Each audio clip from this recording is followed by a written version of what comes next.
It's High Rollers time, everybody. It's time to play D&D. Dab. What? No, that was a very enthusiastic, like, wah. Could be that. Could be. Hello, everybody. God, it's so good. We're back. High Rollers is back. We're here. We play Dungeons & Dragons live on the internet. My name's Mark Sherlock Humes. I'm the Dungeon Master, and I'm joined by these clowns. I'm gonna go this way. We got Kim, we got Trot, we got Katie, we got Tom, and we got Rhiannon as well. Hi. We're back. We're back after Christmas. We hope that you all had a lovely Christmas or holiday period, or if you don't celebrate anything, you just had a nice chill time. Played some video games. We raised some money for charity as part of the Jingle Jam. And done a little bit of work on the studio, which we're going to talk a little bit about. I'll give you a little update in a bit. But first things first, we're back. We're so good to see you. We're happy to be here. We're going to play some D&D. But Chris Trott is going to tell you all about today's sponsor, our beloved friends at D&D Beyond. Chris Trott! And by golly, have they got an update for y'all. I teased it last year. All the way back in last year. Do you remember the combat tracker and encounter builder and how awesome those two individual tools are, Mark, as a DM? Of course. They're literally the best tools for D&D 5th edition online. I use them every week, all the time. They're the best things ever. But what if I could tell you they could Megazord together into a combined system now? So you take your encounters, you build them, and then you run them from the same tool now. Whoa! So you can check it out. It's obviously available right now to anyone. It's free for registered users, so please use our link to check it out. You go to encounters now at the top, and then you've got my encounters as well, which are ones that you've made already, which you can then run, and then go in there and then choose a preset of like a party, choose their levels, or pick campaign party. So you could take Aerois, your version of Aerois, and those party in their current levels and form. Aerois. And then you can add monsters, like Mark knows all about this. You add monsters. There's a really good filter system, so you can choose the right environment, the right theme, the right alignment, the right size, and also see a bar, a dynamic bar that changes like, oh, it's going to be pretty tough for this party. Oh, it's going to be pretty easy for this party. And then after that... Don't pay too much attention to that, though. Yeah, just like make it go red and beyond. Problem, though. It'll be fine. Don't worry about it. And then after that, it's saved in your encounters, and then you can just run it straight away. And roll initiative for all the monsters and your party, and it'll be great. Well, Chris Trott, not just that, but they've actually integrated it with your character sheet. So if you do create a campaign and everyone's got their characters built into that campaign, now when you guys roll initiative via the D&D Beyond tool, like your character sheet, updates. It populates into the encounter builder and the combat tracker. It is. It's true. When you adjust your hit points, if you adjust your hit points on D&D Beyond, it actually changes in the combat tracker now as well. Wow! Seriously, like, I know.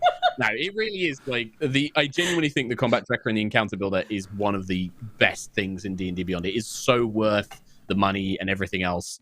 Whilst it is free to use, don't forget though that will only give you access to the core free D&D rules. So you won't get access to all the different, all the extra basic monsters, rules, the monster manual and stuff. You basically just get the free basic rules. So you make sure you buy a book, and you can do that by using our link, and then that supports us and it shows D&D Beyond that you came from us, doesn't it? So you can use that link, which is in chat or in the video description, to show D&D Beyond that you came from us, and it's amazing. Well, that's not the biggest feature, Mark, that I want to quickly just skirt over. The biggest feature is fuzzy dice are available now. Dice. Fuzzy dice, get them quick. Quick, they're going to go. Fuzzy dice. That's if you're a subscriber. Yeah, it is. That's if you subscribe to D&D Beyond. Yes. I'm changing dice. Amazing. And changing dice. Nice. Perfect. Well, you're going to need those dice when we get into Le Game, which is going to be momentarily. But thank you, D&D Beyond. As we mentioned, please do check out the link in chat and in the video description. Helps us out massively. And go check out D&D Beyond. It genuinely is the best, easiest tool for D&D 5th edition online. We love it. Yes. Wouldn't be the same campaign. I don't know if we could ever go back to playing without it, but maybe one day we might. I think the episodes would be double the length for how long it takes us to get through combat. Yeah, I think it would be. Right. Following on from that, Not too much to talk about, but one thing I wanted to mention is obviously little studio update. Thomas has been a very good boy. He's been uploading some videos and things to our Patreon. So if you are on Patreon, you're going to get to see videos and some pictures and photos and stuff. There'll be more of that coming soon when more exciting things happen.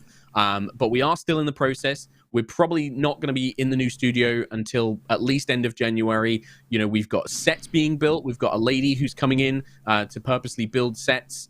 We've got like a whole truss lighting system that needs to be built in there as well. And it is progressing. We're getting there. There's Kim with lots of tech delivered to her house. My corridor is even worse than this right now. There's even more boxes. Holy crap. More stuff. So yeah, it's the progress is slow, but it is happening, and we're probably going to see the most dramatic changes this month when the set gets built. That's going to be like the big thing that we're currently waiting on, so that we can kind of move everything and start doing all the testing and stuff in there as well. But it's progressing well, and obviously it's all possible thanks to your amazing support and the money you help raise, and also you guys, everybody who's joined to our Patreon, because we've seen a huge spike in Patreon supporters, and that's going to be a huge help as well. That's a point. We need to add all those names to the Pillars of Creation book. I think we just call it. We don't have that name on there anymore. I think it's just the High Rollers book now. Whatever. Well, Kim, you're gonna have to write over 800 names into that book, by the way. Oh, okay. You volunteered. Yep. I didn't think there would be 100 names. Anyone that obviously stayed a patron to the end of December, end of last year, is going to be in that book. So thank you so much for signing up as part of that fundraiser we did. Or if you've just been there from the start, thank you so much.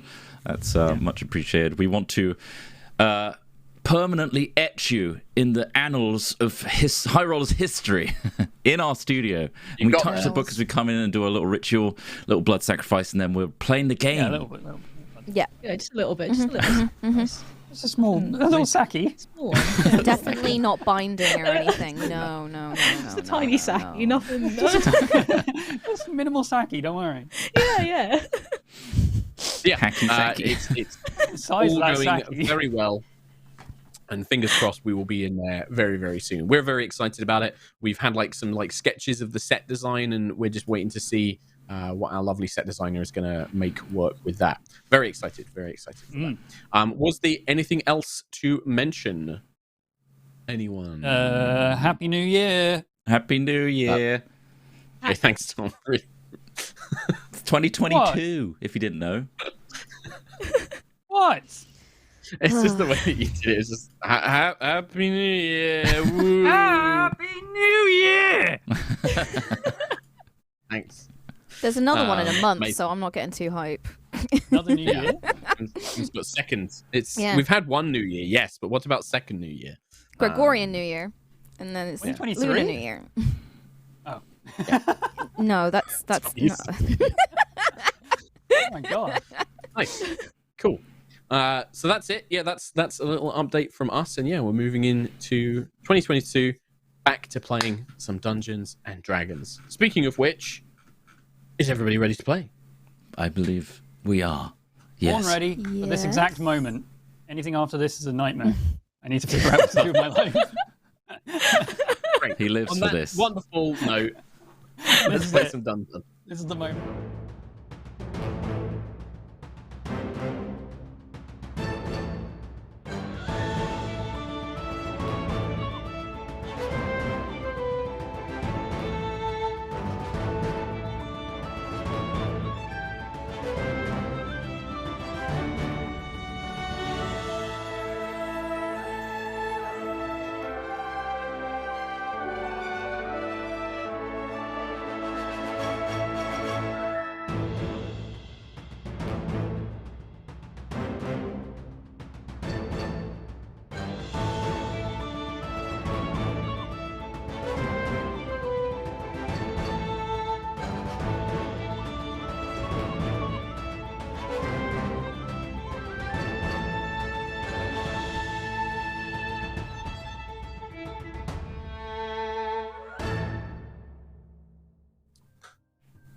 Welcome back to High Rollers Aerois.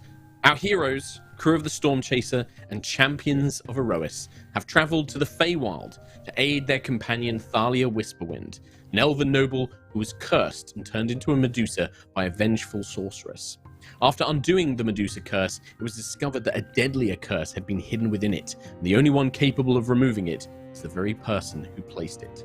To travel to the Feywild, the party also enlisted the help of another ally, the centaur Rosemeadow, whom the party discovered was more than she seemed, and have taken time to travel across the Feywild to uncover Rosemedow's past, as well as help her family. The journey has taken them across a fetid swamp and into Black Stallion Woods, where a pair of deadly spirits upon ghostly steeds have hunted and harassed them with vorpal weaponry. Defeating the spirits once, the party managed to locate the sanctuary of Dawnweaver, who keeps her grove and Rosemedow's family safe from the hunters. Dawnweaver revealed that she was the one who sent Rosemeadow to Aerois in the first place and disguised her true nature as a unicorn centaur hybrid in order to keep her safe from Zarkira, an enemy of the party's. Dawnweaver also revealed her own nature, one of the powerful oracles and seers who connect the web of eternity, a nexus of multi-reality, multi-planar worlds, all interconnected like a spider's web. Dawnweaver being one of the three who watch over it. Now the party must face the hunter spirits once more to destroy them permanently, so Rosemeadow and her kin can be free, and then the quest to save Thalia can continue. That's like a much more thorough recap there, because it has been a couple of weeks away. Yeah. We needed it. I was waiting.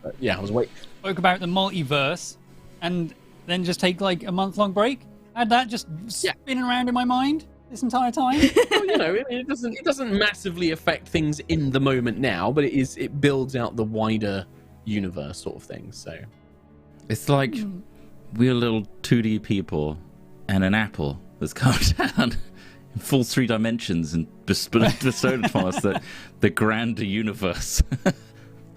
Okay. I just love like where that started. I was like, we're like little 2D people, worms, and now this giant 3D apple has arrived.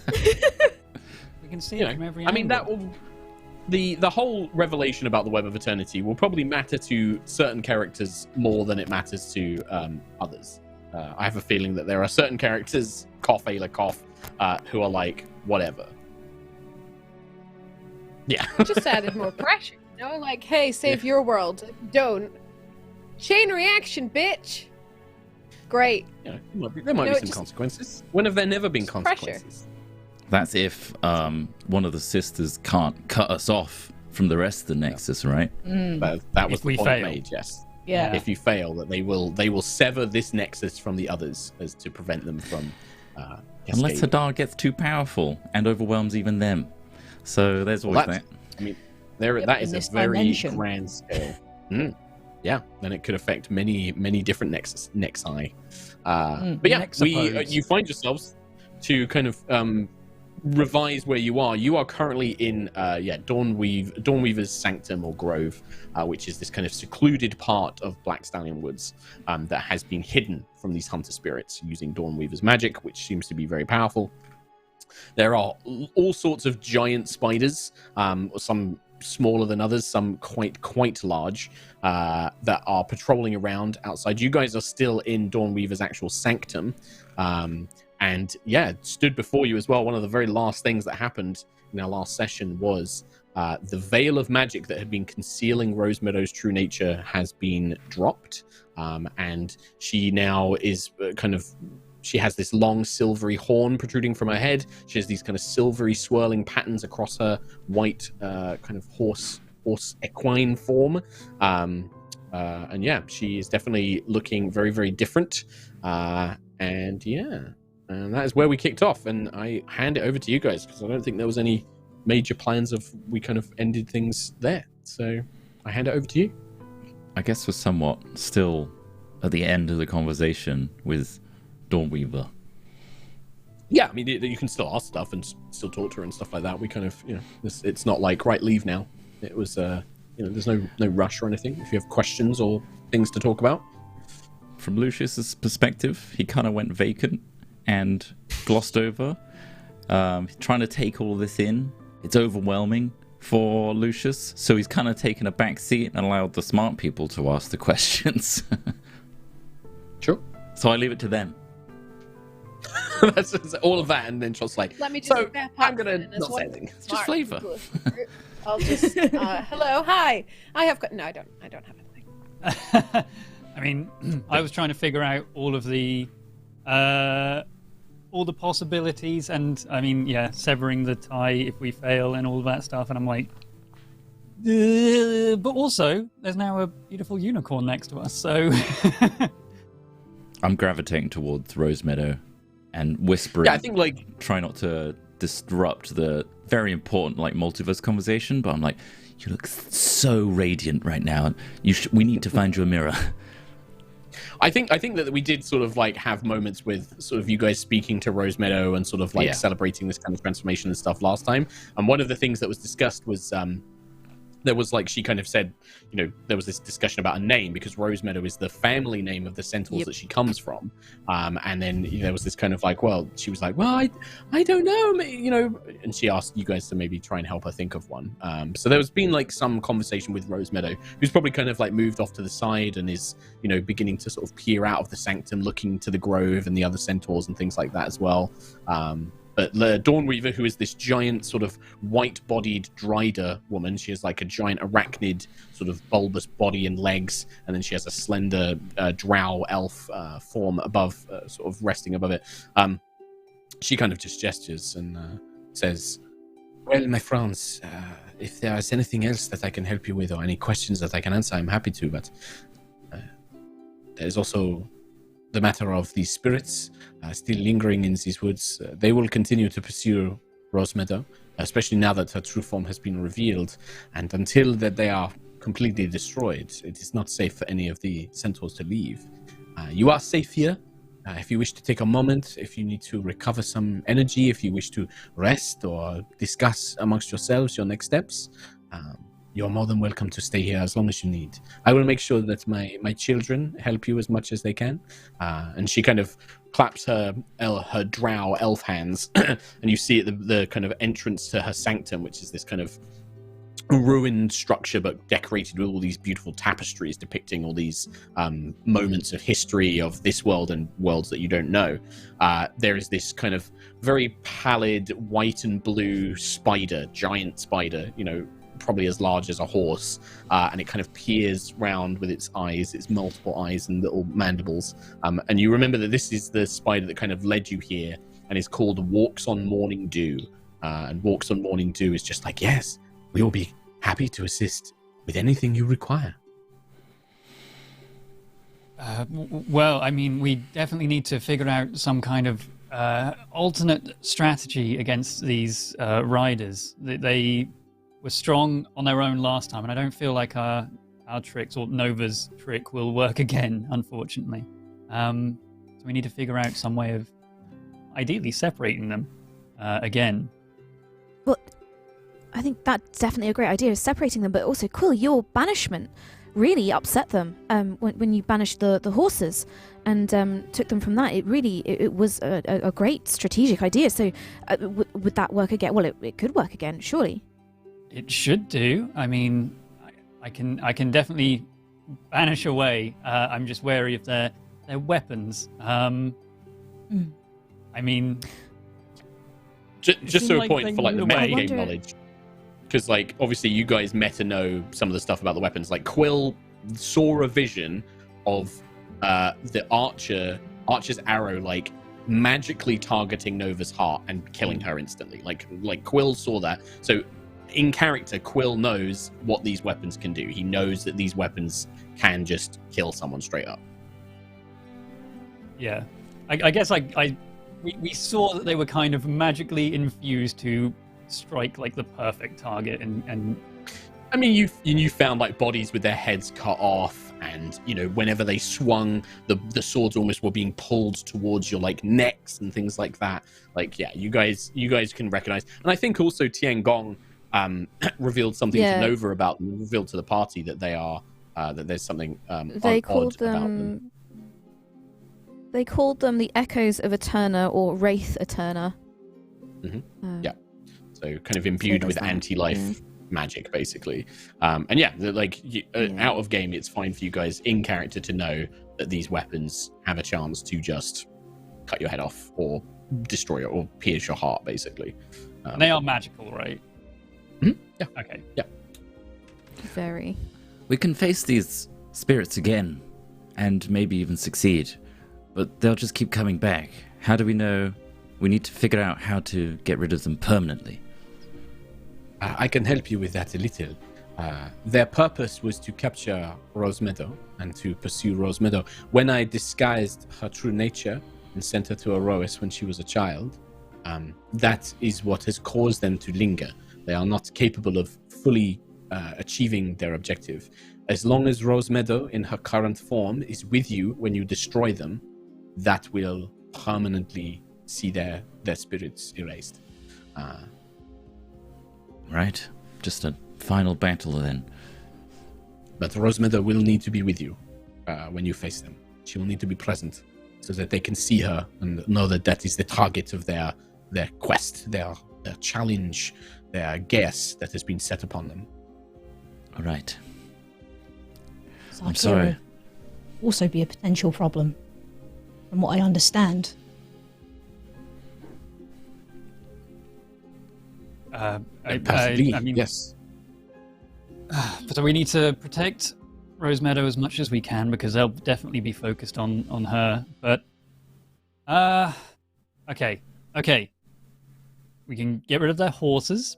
That's easy enough. Get rid of the horses because you're too fast on the horses, and I ran about like a freaking idiot last time.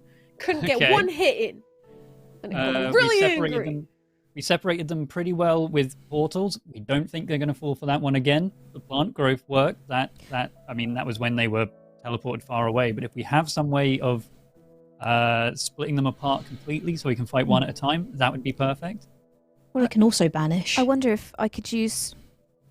Oh yeah, Sentry can banish too. I wonder as well if I could use the portals to help, say, Ayla. Maybe if I plant them strategically, then no matter where they go on the map, if they are, running around everywhere, then I could shorten the distance a little bit at least. Map. Please. How do we get there? What area that we fight them in? The battlefield. On the battlefield. On the battlefield. Right. Yeah. Of The course, map yeah. of my mind. Ah, Over's mind map. it's just a weird They're way to like- think about it. They're like ghost weapons, right? You can't just, hit the sword out of his hand. Maybe. Well, I mean, as a trained fighter, Ayla, that is generally quite hard unless you are specifically trained to do that, aka you have a class ability. That's not really something that anyone can just do. You can certainly try, but keep in mind that it's very, very difficult to do. Because if anybody can just make disarming attacks, then that means enemies can do it to you guys, and it kind of makes fighters a bit useless. So you can try and strike their weapons. They were real. Like when the riders were there, they were present. They just had this ability to shift into their horses, their steeds gave them the ability to kind of transfer into the ethereal plane. But like when they were present, the others were hitting them with spells and arrows and everything else. Like they can be struck, they can be fought. Someone can just make me really fast or portal me around. Make me fast. I'll hit them a lot. Okay. Rosemeadow will also. Rosemeadow turns around and says well, if I have to be there, I think that with these, and she kind of you can see her horn is slightly glowing and her hands have got kind of a shimmering thing. I think that there's some things I can do now. I couldn't do these things before, and she's kind of showing her glowing hands, Lucius, look, showing them to Lucius. Wow, that's phenomenal. It's so glowy. Glowy's not always good. Be careful where you're pointing. your Glowy's hands. good. It's from Rosemeadow. Well, It can only be good. Guiding Bolt is very glowy and hurts a lot. But if That you have an idea sounds kind of familiar. Guiding bolt. No word. Put your hands elsewhere. She puts her hands elsewhere, and then she turns around, and from the tip of her horn, a beam of radiant light, similar to a guiding bolt, shoots up into the sky. Oh, I didn't And she's see like, "Oh!" Oh. That could have been a healing bolt, I think. Look at where it hit. Okay, need to be careful. Maybe we should practice outside. Okay. Yeah, we need to figure out what spells you actually do have and how you can Okay, help. well, I think I have a rough. I think I have an idea of what I can do. I definitely feel like I can, like healing. I feel like I can restore energy or something. Yeah, we'll see. Innate, or maybe a sorcerer of some kind. Does it feel like it's instinctual? Yeah, kind of. Yeah, kind of tied into the natural world. I don't know. It feels weird. I know, you'll get used to it, don't worry. I've got similar feelings. It just comes, and as you get more experience, it'll manifest in ways that you'd never expected. Just believe in yourself, Rosemeadow. Okay, I will. But for now, I think we could all do with a well-earned rest before we face these spirits once again. Is there anywhere here that we can rest, Dawnweaver, that's suitable for us? Yes.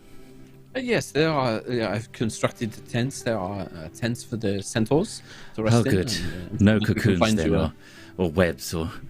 I can certainly make you a cocoon or you something know what? if you would require. It would be very simple. Very generous. No, thank you. A normal bed with a cover and no sticky stuff. Oh yes, of course. My children create the finest silk sheets.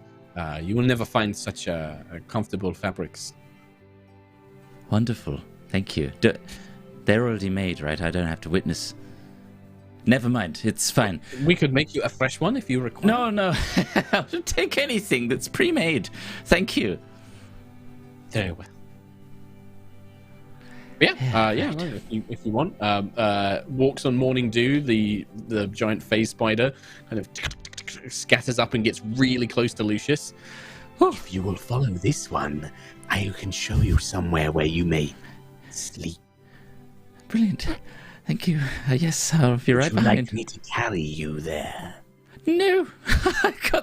I need to warm up these legs. I've been standing very stiff. Oh, God. Turns around and, shuffles off. Well, I'll be following that dear guide right now. Let's see you all. I assume you will be following. I'm leaving. You walks on morning dew leads you out of the sanctum. Dawnweaver just sort of watches you go, and you guys make your way outside. And yeah, you can see that there are several dozen tents that look like they've been constructed and built here. There's also kind of semi-permanent looking structures. You can see that they're wooden buildings have been constructed and things like that. And there is also quite a large gathered crowd of centaurs who are basically waiting for you guys to leave Dawnweaver's sanctum. And they range in ages. There are young children. There are sort of older looking centaurs. But they all look quite weary, quite fearful. But when you kind of emerge and Rosemeadow is with you, you can just see a number of them are just openly weeping. You see them you can hear them sort of whispering amongst themselves. Quill can probably hear what they're saying. An older female centaur turns to what you imagine maybe her husband or something like that, and you hear it's finally happened. They've brought her back. This might be it. We might be free. We might be able to leave this place finally. Oh, the child has returned. They're saying all this kind of stuff, whispering to each other and things like that. I think I might look at Rosemeadow and see how she's reacting to this. Yeah, she's nervous. I think that she's kind of staying behind you guys and kind of shyly sort of trying to hide behind Sentry a little bit. I kind of nudge Sentry and then do a little subtle point to Rosemeadow. Oh, Rosemeadow, how are you feeling? You okay? Yeah, just should I say something? But I don't know any of these people, and now I'm all glowy, and I don't know. I feel should I say something? I mean, they're your family, but say just I don't know them. Well, if you don't feel ready, there's no pressure. Maybe when you feel like the time is right, maybe give them a little wave or something. A little introduction, little steps forward. okay, maybe I'll just do a little. And she kind of like leans behind you and sort of waves at everybody. And you see like all the centaurs kind of like some of them hold their chest and they're just like, their eyes go wide. But you can see that they're also quite hesitant to approach as well. Like there's this kind of like very awkward but also reverent silence kind of like between the gulf, between the two. And Rosemeadow kind of just waves and she stays, basically next to Sentry. She kind of stays close to Sentry basically.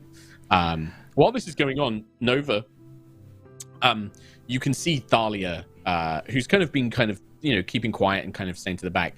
And you can kind of see why, like she's holding her arm. Like she's really starting to she's like wincing and holding her arm while a lot of this has been going on.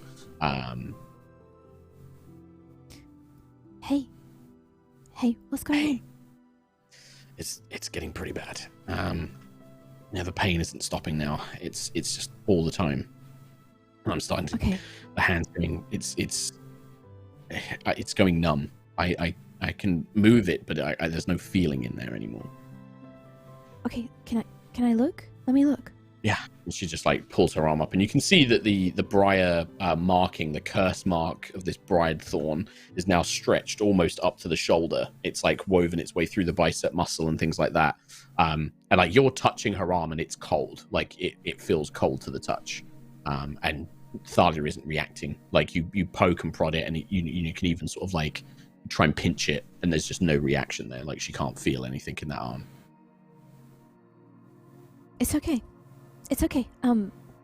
We'll be okay. We're through the hard bit now, and Rosemeadow's a unicorn, and she can help us, and I'm sure we'll get to Mesmera faster than ever. I don't doubt that, sweetheart. I don't doubt that. It's just, if you're going to fight those things, I don't know if I'm going to be able to join you. I don't know how much. If I can't really use the arm very well, and if we're going to rest here, it's going to get worse. So maybe it's better if Kyrie and Big Cat and I stay here, where it's safe. And we come back and get you. Yeah, I don't want to be. I don't want to be the reason that anybody else gets hurt. I don't want you trying to save me again. I saw what you did last time. I don't want you to put you in that position. It's better if you can focus on the battle. I chose to be in that position, okay? Don't you ever think that you were a burden to me, okay? Not that, but I know tactically that me being there, listen, hun, I've been in a lot of fights, a lot of gunfights, and when you're trying to protect something, you're not focused on what you need to do. And if you're trying to protect me, you're going to make mistakes, and they're going to punish, they're going to hurt you for that. And I don't want that. I don't want that to happen. I don't think I'm a burden, but I know that right now, I am not the fighter that I normally am. This pain is too much. Yeah, of course I did. You just called me hun. Nerd. Yes, all right. Yeah, I was actually going to perhaps suggest that maybe you stay behind a little bit. I don't know if it's faster for you to stay here or just at least stay apart from the group when we begin. I mean, my priority right now is getting to Mesmera as fast as possible. Or maybe this Dawnweaver, that Dryder seemed exceptionally powerful. Maybe once we've defeated these spirits, we can ask for her help. Maybe she can teleport us back to... Maybe she can send us straight to Heartspire. Maybe she can send us straight there. Something like that. Yeah, that's a great idea. Oh, you're so smart. I love you. Oh, brains and poops. Yes. I'll go and have a. I'll go and have a word. I was wondering actually because we did spend a lot of time getting here, and I don't actually know where the tower is right now. And so yes, I was thinking that we could really speed is the word in my brain, going around my brain a lot. Head is like, okay, calm it, nerd. We'll be fine. But yes, the sooner we can, be fine. We'll be fine. The sooner we can deal with this, the better. We'll be fine. And if you can find anything, if you find anything that might help with the pain, just let me know because it's getting bad. I'm on it. Sit down. Arm raised. I'm pretty sure I saw that in a first aid manual once. Arm up. No, I can make a sling. I can make a sling with a triangular bandage so that it's across your arm. It's magically cursed. Then you rest it. And I just want to help. Somebody, Quill. What? Arm hurt. Heal. Do something.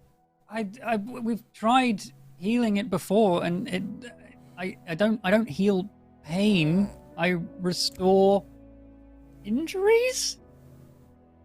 You know what I mean? I mean, magical Close healing isn't wounds? like magical healing closes wounds, but it also replenishes energy. Like, you know, one of the things of hit points isn't just like physical wounds; it's also like being tired and running out of energy and things like that. So magical healing is like, yeah, it like knits flesh back together, but it also restores strength and things like that. In terms of like helping with magical caused pain, at best bet, Quill, you imagine that like maybe there'd be like maybe some sort of like, you know, medical like potion or like herbal knowledge that might help with that, but it's not something that like cure wounds or anything will be able to help with. Like that won't take pain away. I'm no good with potions or things that can numb the pain. I'm sorry. I maybe someone around here does. Yeah, maybe I'll talk to these centaurs and see if they've got anything that might be able to help. While you figure out what you're going to do.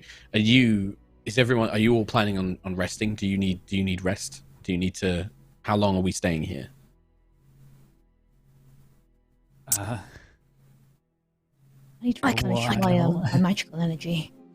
Yeah. So I think I know time is of the essence, my love, my heart, my soul, but also, oh God, I really need sleep.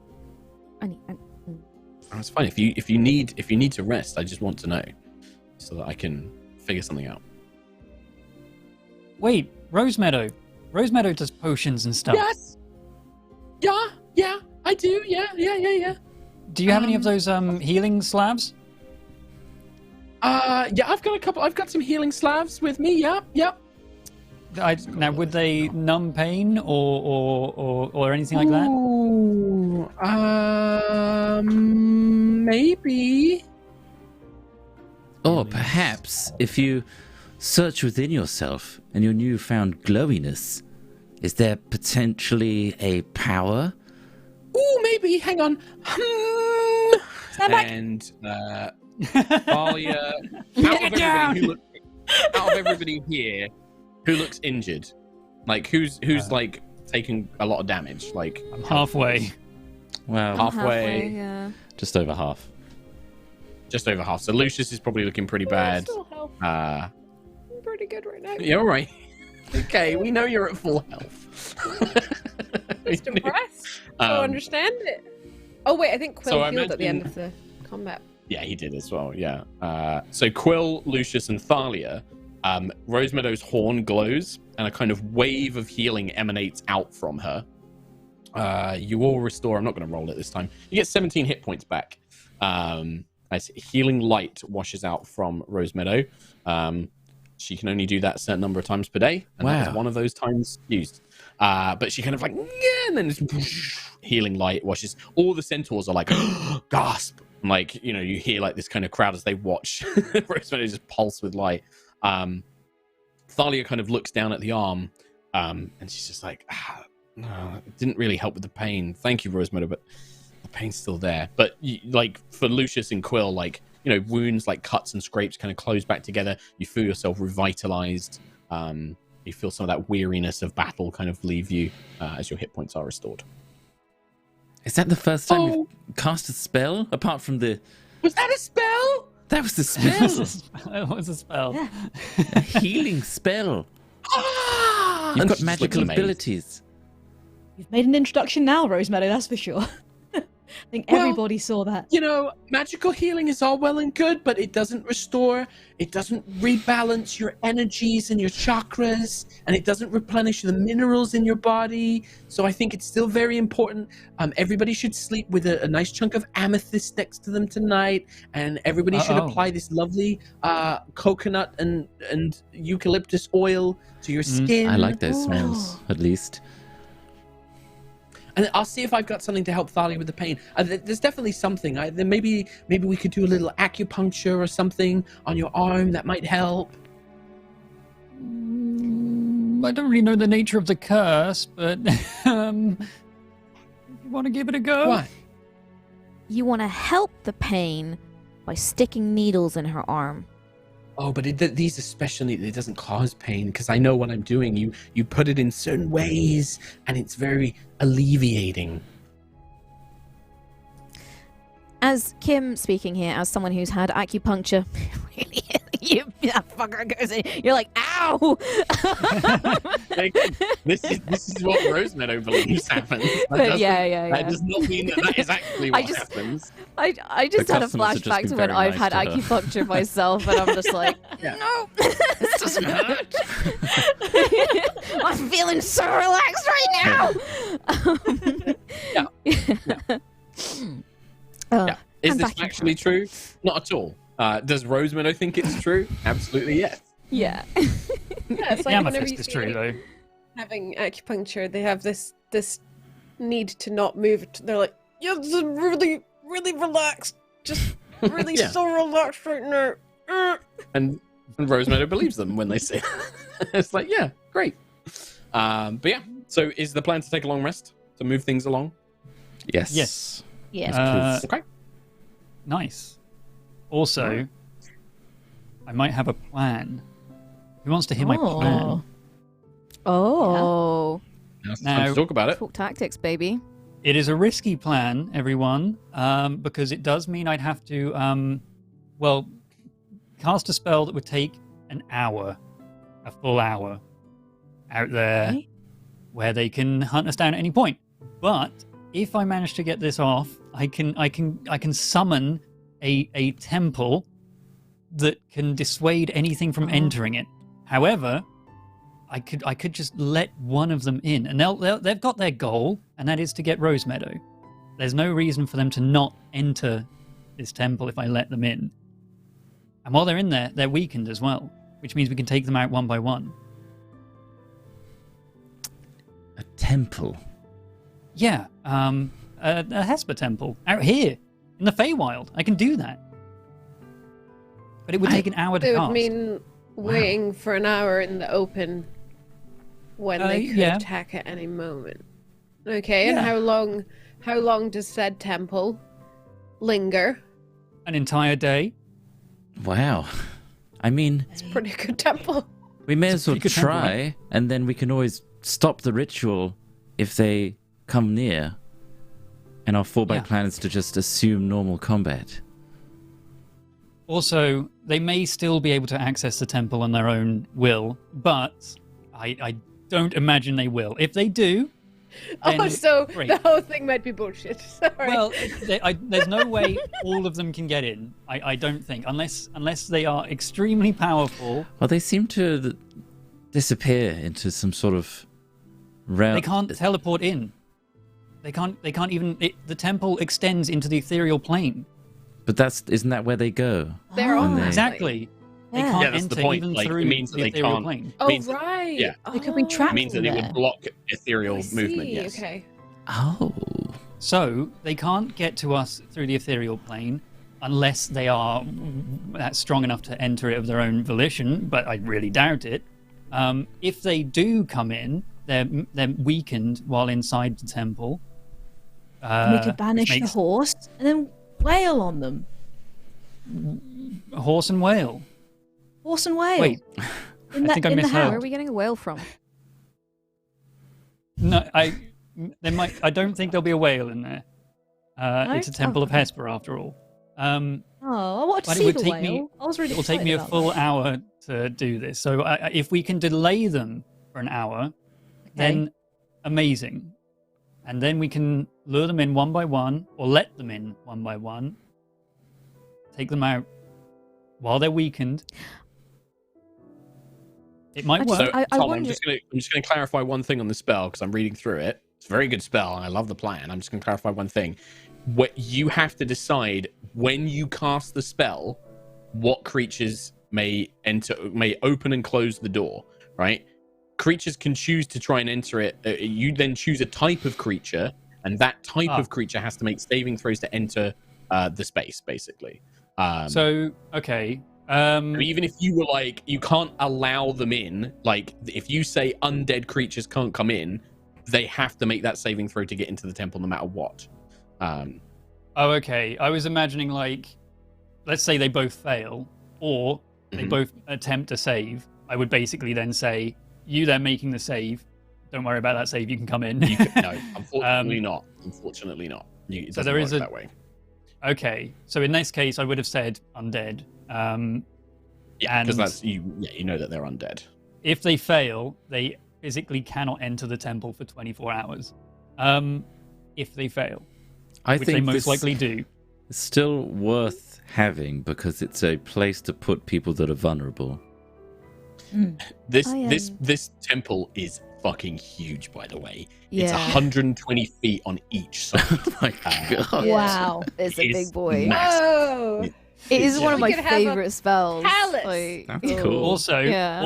this is just like not really metagaming it as such, but every time they make a D20 attack, they roll a D4 and subtract that from the D20. Oh, that's the Which weak I one. guess- It's basically like it's a permanent bane as long as they're in there. So like, does that then remove natural 20s like from there? No, because the Vorpal effect is on the 20 on the dice. Like it's not the result; it's the actual dice number. So the Vorpal would still count, but it could cause the attack to miss. Even if the Vorpal effect is triggered, that if it minuses 4 and it's trying to hit Sentry, for example, I mean, it's probably still going to hit. Let's be honest. If it rolls a natural 20 with its attack bonus, it's probably going to hit anyway. But yeah, unfortunately, it wouldn't. The other things to note on this spell, by the way. Divination spells can't be used inside the temple, so this is a place if you ever wanted to like make sure that nobody can spy on you, like Callus and Zarkira and all those guys, this does that as well. Whenever a creature regains hit points from a spell, they regain additional hit points to Quill's wisdom modifier. Doesn't have to be Quill casting a healing spell. That's any healing spell inside the temple. Wow. You get an extra 5 That's hit points, 6 hit points. It can't be crazy. dispelled. Anti-magic field has no effect on it. Disintegrate spell destroys it instantly. It's pretty fucking nuts. Quill can also completely design the interior of it. So Tom could be like, yeah, to get into like where there's like a chamber, a maze of corridors that lead to the central chamber, and that's where we're going to be. And he could completely design what that's that temple looks like. like such a good idea. There's, You have there's to get to my 400 maze. arbalests pointing at the entrance. I mean, you Quilla, can't I don't know have what door anything you're in. like automated defenses. You can't have, but you could have like there are like There's arrow a pit holes and in stuff the like. floor. Yeah, you could. Right Yeah, there. you could have a pit. Yeah. Yeah, you could have a pit. Cool. It's So 120 we just feet on turning each this- side. You could have a 120-foot pit on the bottom Of like, and lava. have like there's a hole there. You can't put lava in it. So That's the we're only turning thing. this into a desktop tower defense or something like that. Pretty much, That's not yeah. D&D It anymore. kind of is. Yeah. Yeah. Can you make it so when we go in, we're actually on a giant version of your body lying down? The temple itself looks like You a actually giant can. heap, and when you get inside, It's like you're all just Castle sitting on my Grayskull, tongue. but a big bird head instead of a skull. Oh yeah. Giant sphinx. So, yeah. I am Sentry, defender of the secrets of Castle Quillskull. And also, they'd have to make a Charisma 21 save to even be able to break Holy into shit. this thing. Wow. Which is Awesome. so. They're most likely going to fail this, and if they fail it, they can't come in for 24 hours. Like they are just locked out of this thing. If they do, But we need to amazing. defeat them. We can fight one of them.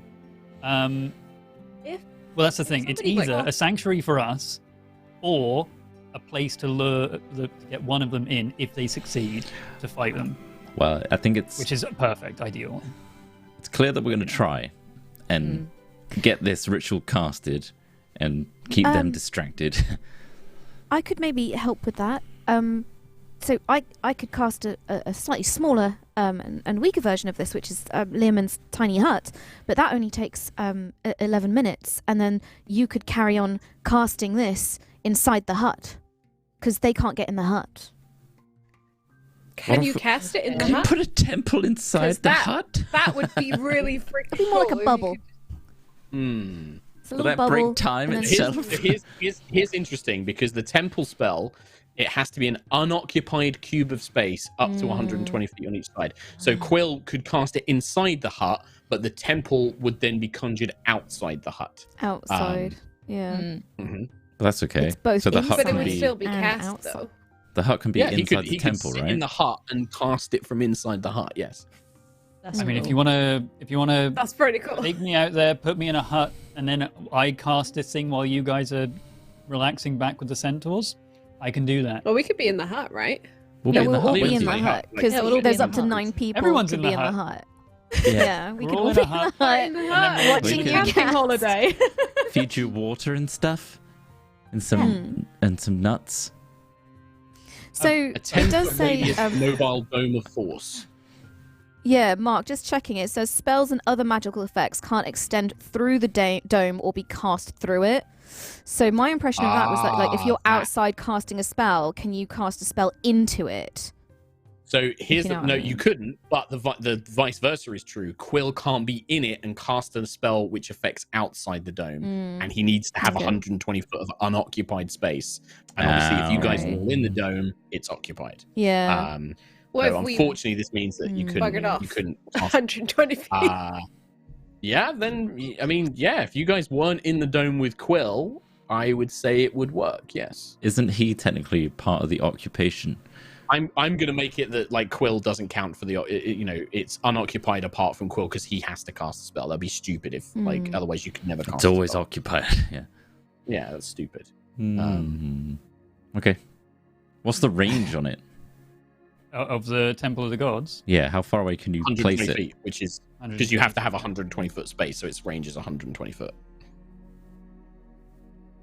Okay. But what about can the riders get through on the ethereal plane into the hut?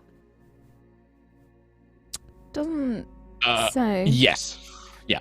Kim Nova would know that the spell doesn't prevent travel via the ethereal plane. Really? It would only prevent things on the material plane from traversing through it. Just before he Quill said. gets murdered in a hut on his own. That would suck. Yeah, I'm no, I okay don't want to with die that. in a bubble that no one can Right. see, really. Generally, if a spell blocks ethereal travel like this, like the temple does, it says It will blocks say- ethereal travel. Right, Yeah. okay. Yeah. It's same as like Wall of Force, I think, says it as well. It blocks ethereal travel. Well, that would make the hut redundant then, because they would just do that to access Quill. Because, yeah. Just an hour in the open ritual cast for an hour, and we'll be distraction. What if we cast this on the ethereal plane? Well, I was So thinking they're on the that ethereal plane. Yeah. they would be Yeah. slower in So- the ethereal plane. Right? I'm not gonna Maybe? this one. I'm gonna leave to your whether you think this will work or not. I'll clarify things like so if you conjure an effect on the ethereal plane, then it would affect creatures on the ethereal plane, but it won't affect creatures on the material plane. I don't know. So if Quill then made the temple on the ethereal plane, the temple's on the ethereal plane and we can't access the temple. Yes, that's Two correct. of us can. Two of us can, but the rest of us cannot. And let's not forget that the spirits will be pursuing Rosemeadow, who can't reach the ethereal plane. Yeah. So we kind of need to make this in the Yeah. forest. So we need to figure out how to delay these things for an hour, or make ourselves hidden for an hour while I'm casting this thing. Well, bear in mind that they have true sight. They can see because they saw through my mislead. They saw through that, and they seem to ignore Lucius's mirror image. So things like invisibility, that's not going to help really because they'll just see that, right? I think. I would think so. Yeah, my plant growth didn't slow them down either. They teleported through it. Yeah, Okay. that's true. In that case, what if we didn't have such magical invisibility? We just cover ourselves in mud and just lay there for a bit. They can see us. True sight can't see through mundane. Oh. No, it's true. Right. But they would have their own, ability to perceive things would still be relevant. I feel So like they can probably they can sensed still spot Rosemeadow. that bird is covered in mud and leaves. Kill him. Also- it becomes a stealth. It What? becomes Also, stealth he's bird. standing above his book, going, "Whoa!" Whoa! Come to the temple of doom. Building a giant temple. Oh no. Temple of the Gods does indeed have verbal and somatic components, so he will be chanting and like speaking and gesturing. Also requires a holy symbol worth at least 5 GP. Do you have that? Now, Well, I I asked you this last time, if the Wayfinder's Guide itself counts as a holy symbol of Hesper, and you said it does. You cheeky boy. There's no way. There's no way that is not less than 5 gold. It's the Wayfinder's Guide. You're right. You're quite right. It is worth considerably more than 5 GP. Well, he was like, nah, it's 4.95. Sorry. Yeah. It was So on Hesper sale. did die making it, but 4 gold, 9 silver it's worth. It's exactly 4 gold, 9 silver, and 9 copper. In that case, I'm going to buy another one.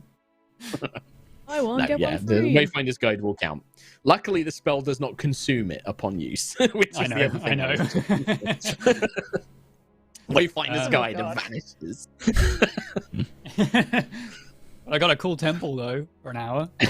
That's a day. But this is a cool thing though, that like, you know, obviously we didn't tend to play games that last like, you know, your story, you're not going to have a year of downtime, but like if you cast this spell on the same spot every day for a year, it's permanent, this spell. And it's not that Can you do expensive that? to cast. It's We not. could No, just I have mean, our own temple. just Always. have a temple. I just have to do Just it have every temple. day. A 7th level spell every day, at Yeah. no cost because I already have the holy symbol. I just have to do it every day for a year. He just has to get to the same spot every day for a year. That's the problem. Also, Wait, I have wait, the wait, I gotta Wayfinder's get- Guide. I could literally just bamf a gem, say, right, back in a sec, cast a spell, That's- come back. Yeah. Yep. It's pretty ridiculous. But I love So, it. yeah, Anyway. that's future plans. Eventually, there will be a permanent Quill skull on Aerois somewhere. I dig But it. not this build day. Just build one. So, how do we So, This is mad. these for an hour? these ring wraith then, or not wraiths? Well, I've been watching Lord of the Rings. That's the image I got in my Yeah, head. they're kind of Nazgul-y. Yeah, no, there's definitely some Yeah. Nazgul here. It's like Nazgul meets Bloodborne is the way that I've envisioned them. Like visually, they look like the hunters from Bloodborne, but they have Nazgul-esque properties in that they kind of like eternal and ever hunting and riders in black. Get off the road! Nice. Let's Well, if rest. you guys want to Okay. just take a long rest, you guys can click the long rest. Yeah, button. let's do that. That's Yes, please. no So problem. backup plan. If temple gets interrupted, Banish. do we banish? Multiple Portals? banishings. Many banishings. Can anybody make me fast? Uh, I can't You make you can fast, but I can ride give on my back, portals. Ayla. Are you really fast? I'm pretty fast. And Sentry got me these magic shoes. I did. That's very true. Make do you you super still quick. have that? They are going to be targeting you quite a lot, and I think you should stay safe. But you've And done if so I'm all much. up Yes, in there, I will stay safe. But now that I have these powers, I feel like I definitely should help you. Yes, but Rosemeadow's there's a difference speed is between now help- 80 feet, by the way. Jesus Base Christ. walking speed is 80 feet because of these magic horseshoes that Sentry bought. woo! Nice. Oh my god. And she's Sometimes- strong. Like Rosemeadow is stronger now as well. Like in her unicorn form, she's actually physically stronger. She's got a strength of 18. Oh. Ayla, do you still have Whoa. that bracelet thing that makes you move more freely? Freedom of No. movement? What happened No. Gave to it to that? me, innit? I've got it, but I haven't got it equipped because I've got I've boosted my dex with the other thing Stone. that I have, Ion Okay. stone. stone. So I've chosen that because it boosts my dex up. Okay, cool. So that's it also doesn't increase my speed. It just No. means that I can ignore Means you difficult can't be terrain, like which is restrained and not difficult that. terrain. Yeah. Yeah. I can cast fly on you, so you have a fly speed of 60 feet. I'm Obviously, interested. you don't have fly, but you could. I'm interested. Who has haste? For the love of God, someone get No one has haste. haste. I don't think no one has anybody haste. I'm a has haste in this warlock! How good would it be? 4 whacks. It would be very Come good. on. It would be good. Haste would be very good. nuts. I just don't know how to get it. And the only person who can get access to it is Lucius, and he hasn't learnt it. Yeah. Learn it. Tiangong doesn't want me to know it. Okay. Maybe Ayla's next The other level. flying. option is do things like buying spell scrolls. Oh, that's an idea. when you get back to Horizon. What's What? that? Not one of those. I'm not spending What's any strong? money. Okay. Cool. So Oh, Ayla's flying. I'm putting down a massive temple. And if we get interrupted, me and Sentry are going to start banishing horses or riders. Yeah, my Yeah. fly More speed, than- I can get 50 feet, which is only 5 feet more than my walk speed. So,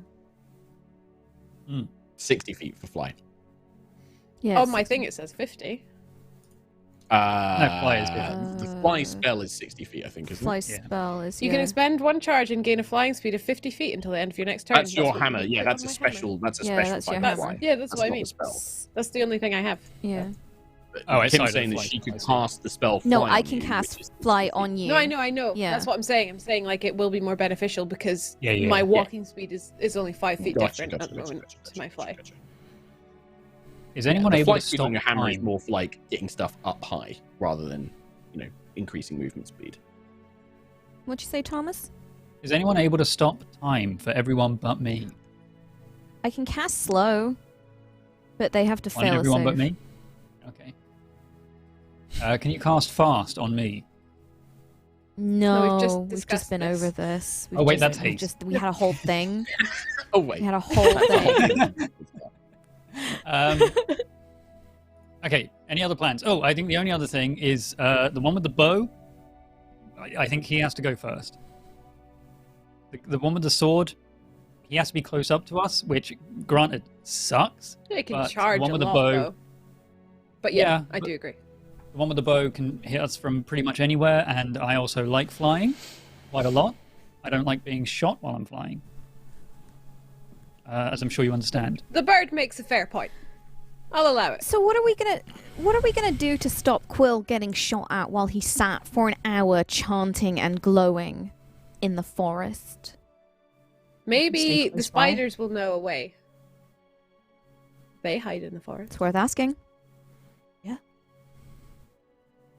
They Uh, might know. Yeah, a way. you can ask. You can call over. Walks on morning dew. Yes, my friends. I love Oh, How may this one serve you? We're looking for a way to disguise ourselves, maybe non-magically, so that for about an hour to delay the riders from attacking us. Is there anything you have in mind? We rely on Madame Dawnweaver's magic to hide us from their sight, but we spiders are also attuned to these woods. I imagine that perhaps Lady Dawnweaver could try and extend her protections to you for some time. If that is what you seek. Or we could lead you to a difficult part of the woods to reach. The hunters can move fast. They can travel through another realm, which means that they can access much of the woods very quickly, but it still takes them time. We know many hidden paths, but we are not sure if we can grant you such a lengthy duration. What is the magic that hides you from the riders? Madame Dawnweaver's magic. But they are able to see through magic, aren't they? The riders? They seemingly cannot see through Madame Dawnweaver's magic. It is why this sanctum is protected. Okay. I mean, if we can extend that magic to us for ideally an hour, that would be amazing. Then, perfect. You will need to speak with Madame Dawnweaver. Okay. Is Otherwise, she you don't know it's free? a spider, guys. I have to be a spider. Oh, okay. Yes, yeah, 'cause- yeah. It's very important. Otherwise, he just sounds like a normal guy. How would you know it's a No, spider? you I don't do the definitely weird- did this when we met Mountain Dew the first time. Mountain Dew, Mountain Morning Dew. Dew. That one. Podcast listeners, It's Mark is been in my doing head since fingers we've in met front of this his guy.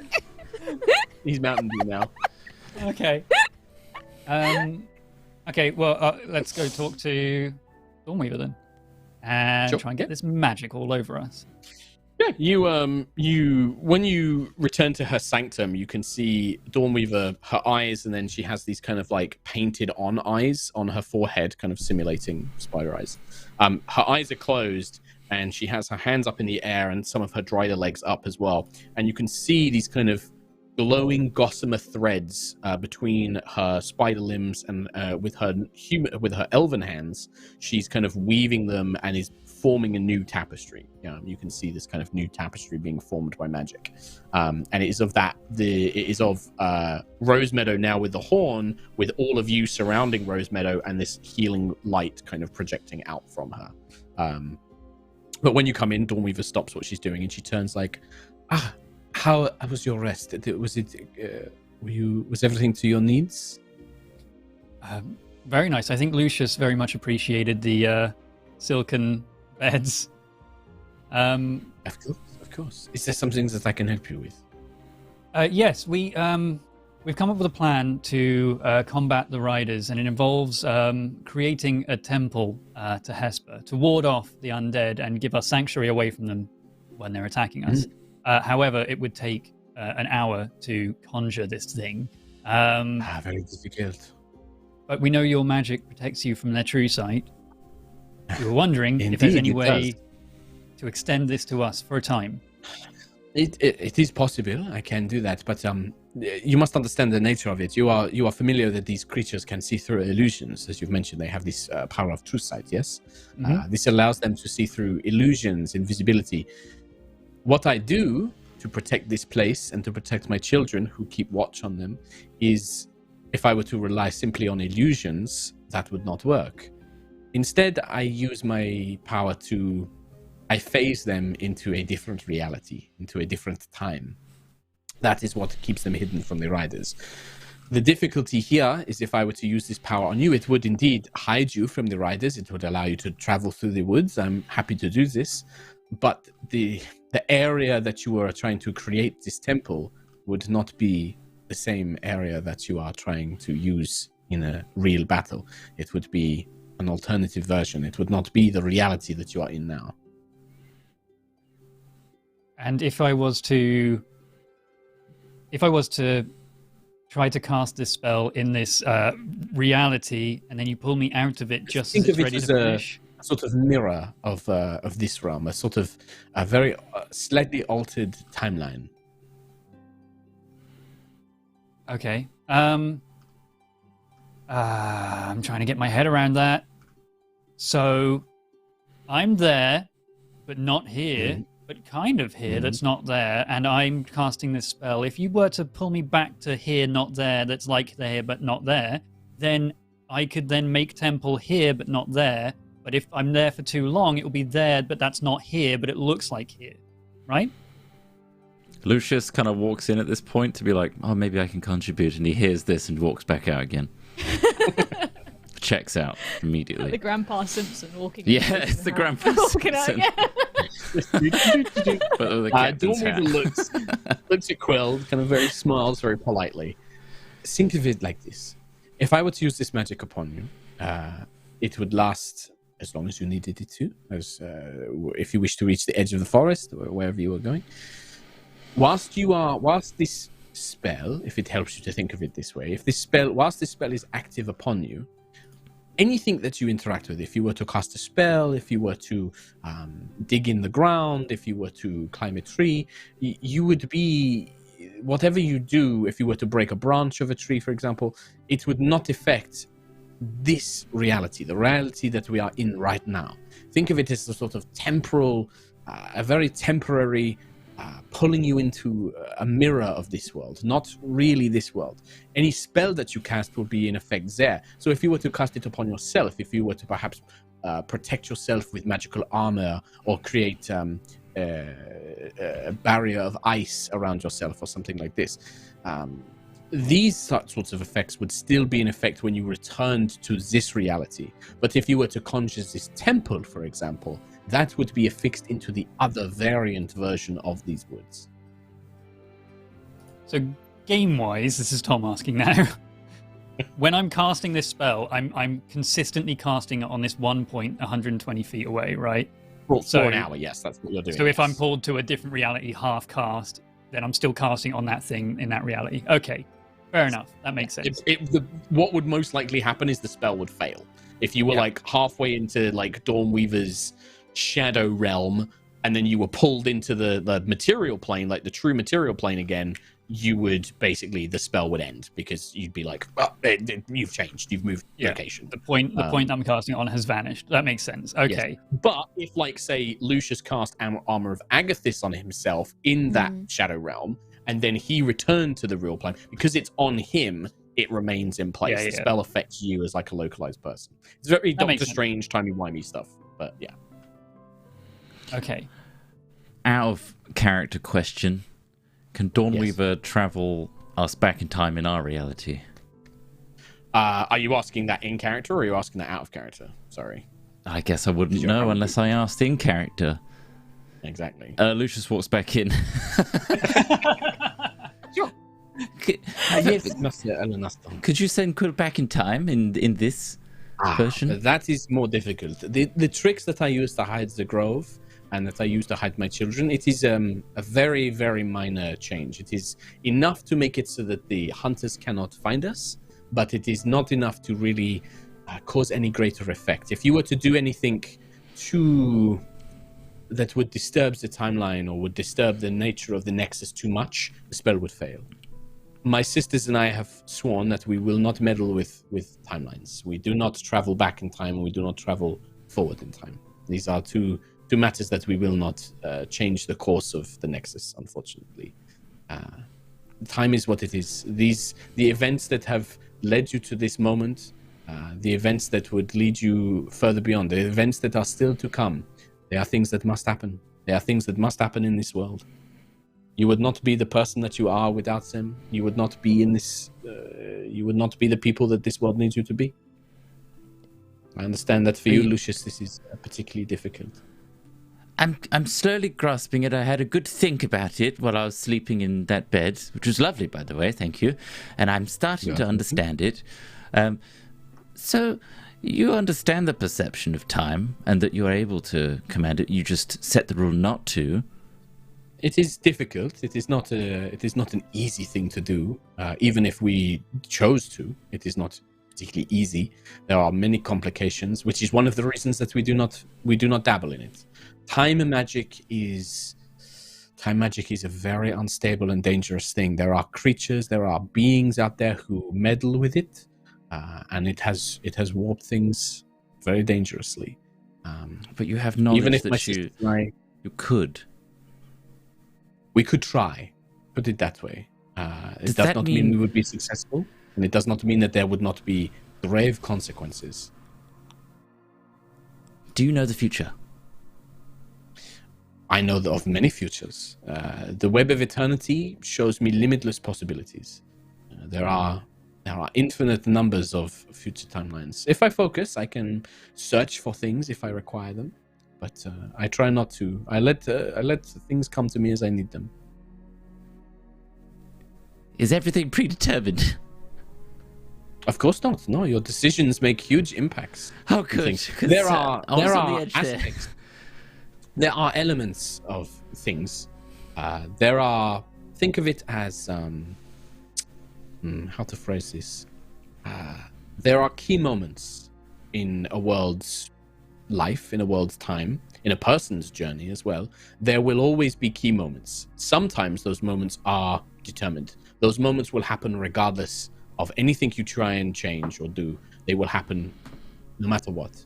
What changes is how we respond to them, how we develop from them, and how the world changes beyond that.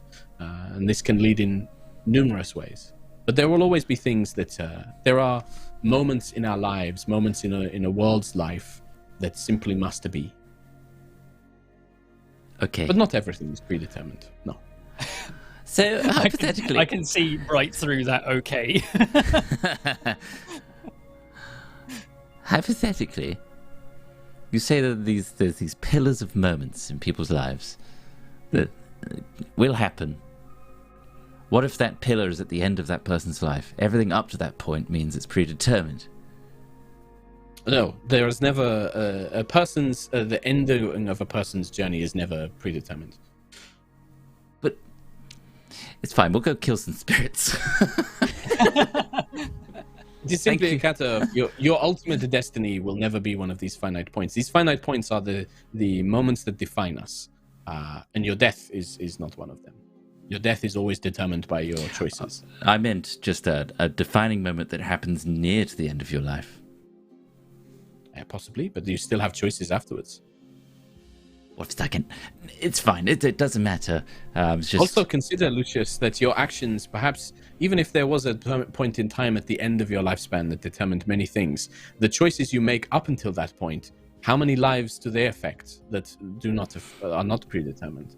Your choices not just affect yourself, but everyone around you. The people that you meet, the people that you inspire, the people that become afraid of you, the people that you that seek vengeance against you. You change their lives in multiple ways. Even if you were to have a determined point later in your life, and I'm not saying that you do, but if you were, the choices you have made up until that point, not all of them will be determined. They will have many reflections. They will have many ripples caught into many others. I best not cause a big splash then. Sometimes a big splash is necessary. Sometimes the greatest people, our greatest heroes, are those who cause great splashes, who inspire those around them to rise up and challenge things. Do you not think that once this callous Valkyrian, he is heralded as a hero? You may see him as an enemy of Aerois, but he has caused many individuals to do great, heroic, wonderful things. They have been inspired by his stories and his journey as well. Callus cannonballed into an otherwise gentle and nice community of people in a nice pool. On Aerois, yes. But Aerois is not the only world in this plane, in this nexus. No, but he shouldn't have cannonballed into our pool. Well, that is a question you should save for your goddess Siaska, perhaps. She knows far more. True. Anyway, thank you for your time. I'll leave you with the smarter one. Bye. Your questions are very valid. Actually, very insightful, Lucius. Although the cannonball bit, maybe when we do approach Siaska, maybe a little bit more eloquence than cannonball into our splashy pool. Well, cannonball works. I thought it was actually pretty I good. think he has a point. Yeah.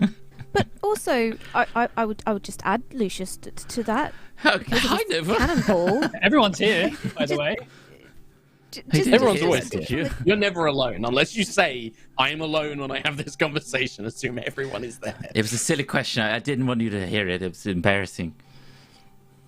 But because of Callus's cannonball, the five of us have certainly done heroic things. Well, not even heroic things, but we've done things to change people's lives, hopefully for the better, because of it. We otherwise we would have just continued on that journey to Gold Throne, but instead, we've saved underwater tribes and impacted other people's lives. I wouldn't have met Thalia. Your confrontation with Callus Starbane was one of these points in all of your lives. How you met him was obviously very different, but it was determined that at some point you would all come into conflict with Callus. That is why you are together. It is why that you are in the position that you are now. Meeting Callus was always going to be part of your destiny. How it happened, and she looks at Sentry when she says this, well, that was definitely unexpected, but that is the nature of things. There is good and evil in all things. Even horrible acts, even the death of a friend or of a loved one can lead to unimaginable revelations, consequences, but also to good things. Can bring people closer together, can unite people. The world is ever shifting, ever changing. Failure is not a closed door. Death is not a closed door.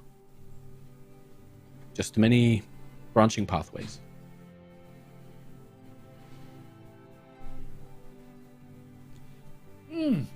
Okay. Nod. Right. Okay.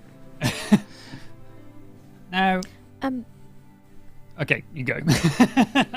I was just going to say on while everyone's brains spin around the pool, I was just going to ask my partner Thalia, Big Cat and Kyrie, we can't really take them into this battle with us. They're very vulnerable, and we need to focus. But also, we have a lack of time. you've seen Thalia's curse, and it's speeding up. I was wondering if I could ask, and I know it's a big ask, is there any way you can help us, either by teleporting them to us when the battle is done, or pointing us in the direction of Mesmero, or is there anything that you can help us? How? I can help a little. There is, as I mentioned, my sisters and I, we cannot help too much. I help where I can and do things that I can. In some way, what you need is already with you. Rosemeadow will be able to help you reach Heartspire faster. You will not need to traverse through. You will not need to traverse through the swamp or your arduous journey again. I can certainly have them brought to you. Once you have finished battling the spirits, I will have your companions brought to you, so that you may expedite this. Yes, Rosemeadow will be able to show you the path, and I will send Walks on Morning Dew with you to help guide you. Thank you. Thank you. Yes, and of course they are more than welcome to stay here. Before your battle is done, Thalia will no longer be able to use the arm that is cursed. It is spreading faster. Once you have finished the battle, she will not be able to use that arm anymore. You will only have a few days, at best. Oh, a few days. Okay. Great. I thought maybe the other arm and a leg. In a few days' Once the curse time. reaches her heart, it will kill her. I was going to say, Brilliant. what sort of situation will she be in a few days' time? Will we need to carry Pain her? will. Dead, Lucius. The She's pain going to be will dead. Bye. Just walked out. Nova walks out. I didn't mean that, Nova. I'm just thinking we should prepare for transport for Thalia in case other parts... Dawnweaver looks at you, Lucius, and will say, yes, she will grow weaker as the curse gets closer to her heart. She will find it harder to breathe. She will become much weaker. She will likely need to have someone help carry her. She should still be able to walk, but she will be slowed and weakened. I can carry her, it's fine. I carried Sentry through like a whole continent, so I can carry Thalia. Yes. We'll sort it. We'll get her there. It's fine. We're gonna get her there. Fix it. We got people who can carry her. Nova could levitate her. We will make it work. Yeah, and Rosemeadow will guide us to where we need to go. We just need to get Rosemeadow out of here safely. We know what we need to do. We just need to get rid of these riders. I think leading us to a hard-to-reach part of the forest is probably the best idea for now. So I can try and cast this spell. If not, we banish away. And we try and fight them just like we did last time. We'll come up with some other sly little trick like Nova did. Again, I'm sure we will. But we've fought them before, and we beat them before. We just need to do it again. But, permanently. Well, on that note, let's take a break, and then when we come back from break, we will just have you guys led by Walks on Morning Dew to a secluded or like a kind of far away part of the forest where you can attempt your plan. Hell yeah, Cunning Temple of the plan. God. You ain't getting in. And we're not coming out. I hope you so, how about that? I hope you can pull it off. I I love really that hope spell. this If you can pull it works. off, It's so cool. I will love this. So I was just I was before we go just to break, reading that I just spell. wanna- so the plan so the only thing you're going to do is you're going to have the spiders take you to a distant part of the forest, and then Quill's just going to start casting as soon as you get there, right? That's the plan. Pretty much, yeah. Like, I don't. And we're just going to be on alert. The best Yeah. delay we have really is just going to a hidden part of the forest that's difficult to get Okay. to. I Alright. know they can just pretty much go anywhere they want in the forest, but maybe they won't know we're there for a long time, like an hour or so. Very wishful thinking, but If we I don't park- have an alternative. Park Rosemeadow at like the entrance of where you're going to place this temple so she can go straight in. Yeah. Go, go, go. Cool. I'll make it, cool. She's like those egg things, where it's multiple eggs inside of each other. Russian doll. It's just Oh, a like the temple. Russian dolls. The Russian doll. It's just a giant temple of a big rose meadow over the top of a slightly smaller Rosemeadow, all the way down to actual Rosemeadow. Yeah, we could do the hut. I'll make the hut Rosemeadow shaped. Can Yeah. you give And the then- temple yeah. wheels? Can I give the temple wheels? I mean, Does it say fixed location? I think it does say fixed location. What if the what if the They knew world is a someone was wheel? going to give it wheels. They anticipated the wheels. But don't worry, it has wings. Oh. Also, Holy crap. it is a red dragon that fights on our side. That's what the temple looks like now, and it is that now. Thank you. Thank you. I'm okay with that. And I speak on Mark's behalf when he can't speak. I'm the mouth of Mark. And Yeah. yes, Yeah. that is okay. He said it's Okay, okay. I can see that, yeah. Amazing. Yeah. That's okay. Yeah. cool with Look, that. that's such an okay face. Yeah. That's He's working him out, making man. calculations. He's That's working him out. going- Look at the How quickly I'm doing do you math. get Math. I'm doing math. guys? math brain. Cool. Well, we're gonna take a break. So we're gonna take a break. I'm just gonna read some Let's do donations that. and stuff. And yeah, we will fight these nerdy riders because they're totally nerds. What a bunch of You nerds. just know it. Bunch About of bunch of nerds. And Should we just we're gonna. call them destroy nerds them. until they cry? Nerd. Like, It works on should we me. just do that? You're a nerd. But that's Hey, your Tom, you're cute a You nerd. make the temple a giant so- toilet Such and we'll a give him a nerd. swirly. Whoa. Hi everyone, it's me, your boy, back at it again with some donations. I hate. Why do I do that every time? We had a donation before the stream began from Moonjunk saying, "First time watching live. Welcome. Hope you're still here. And my Starbane mug and High Rollers dice are arriving next week." Recently, I got to thinking. Lightfall started with a caravan attack. Aerois started with sky pirates. So what transportation issues will the gang see in campaign 3? We are going to be attacked I'm on gonna a purposely train. not do it now. There you go. That's not how this next campaign starts. Mhm. Bionic Fenrir with a half hundo saying, Hi rollers. I hope you had an amazing Christmas and a New Year break, you two. You happened to come back on my 21st birthday. Happy birthday. And I couldn't ask for a better present. Here's to a great year, roll high, and clear skies. Thank you very much. Natalie June Hawthorne with a quarter hundo. Been a while, hasn't it, Tom? It has. That's eerie. Well, since last time, my players killed like 75 dragons and stopped Tiamat from personally invading Arborea. One of them also proposed to Zariel, and it flustered me so badly that I literally couldn't speak for 20 minutes. Good God. Amazing. Thank you, Natalie June Hawthorne. BWC 66930 with a quarter hundo. New year, old money. Take my money, eat my money. Thank you. I hope it's not too old. I only eat new money. Thank you. TPG Bacon. I'll be, hopefully, the first to say I'm so glad to see you guys again. I haven't seen you guys streaming since last year. Carrots of Love has donated with clear skies and Happy New Year. Been watching since Lightfall, but first time live. Welcome. If COVID over Christmas was good for anything, it was catching up on the campaign. Great. Love what you guys do. All the best with the new studio. Here's to many more adventures. Thank you very much. The studio is going very well. There will be more updates for the studio as well very soon on the Patreon. Amazing. Big Goth Booty GF has donated a quarter hundo. Started watching the campaign in August. Finally caught up with the episode, so I'm uber happy to finally see you all live. Welcome. For Mark and the group, any plans to maybe do a side campaign like you did with Curse of Strahd? Happy New Year. Hashtag clear skies. I think with Yeah, the studio, it's much more likely that we'll do that stuff. Yeah, We've been looking I at mean, a I'd lot like, of I'd like to.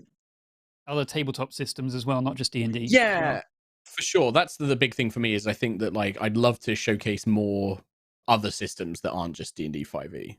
For sure. I still want to play Ironsworn.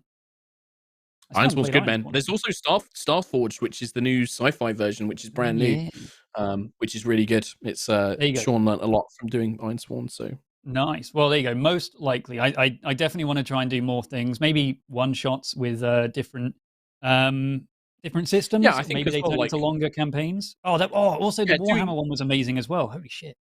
What I'd love to do is do like shorter, sort of like, shorter campaigns. So like, maybe 12 episodes or something like that. But also making it so that like it might not have everybody from High Rollers in it. Like, a lot of people work or like have stuff they want to do in the evenings. That's totally fine. If we can get it to the point with the studio that we can just have somebody come in and run the stream, maybe it's like me, Tom, and Ree, but maybe we get Ravs in because like Kim, Trot, and Katie are busy or don't want to do another stream that week or whatever. We can just kind of swap it out and do stuff. Or like maybe it's me, Trot, Kim, and Boba or somebody else or another friend in Bristol, like somebody external Ted. or something like that. Ted, maybe Ted comes in and plays. Yeah, I mean, if we He have a always studio, wants to play. Like ever since he played Ironsworn with you, Mark, he's like, I want to play more Ironsworn. It's good. well, there you go. That's a good When game. I mean, we're gonna have a studio very soon, all set up and ready to go, and we could just go in there whenever we want. You never I know. want Maybe Kim we'll to just go run- in there and just say like, we're doing a stream right now. Come in. We're playing. Right now, let's go. something. Yeah, for sure. I really so want Kim to prepared do for that. Call of Cthulhu or Star Trek. I want you to run Call of Yeah, Cthulhu or Star yeah. Trek. There's a few board games I want to play as well. Oh man, yeah, I fucking got loads of board games I want to do in that studio. Holy shit. Yeah, I'm just going to do one more, and then I'll read the rest at the end. Darth Fabulous, Clear Skies from Washington. Been on VOD Squad for a long time, but have been using my winter break to get caught up, and I'm almost there. Just wanted to say thank you for all the entertainment, and you're all wonderful.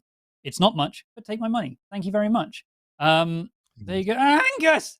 And Ted, sorry, you've been overshadowed. Angus is here now. Sorry, Ted.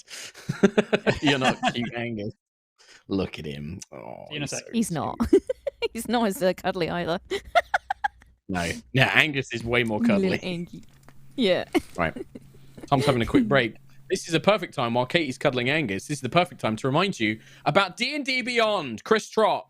Wow, isn't D&D Beyond like a fluffy cat? You just want to keep it with you at all times, and it just enhances Hug. your life in a really good way. Let D&D Beyond hug you with fluffiness with the new fuzzy dice, maybe. Man, they're out now. If you're a subscriber to D&D Beyond, and get that warm, Use the link cuddly in chat.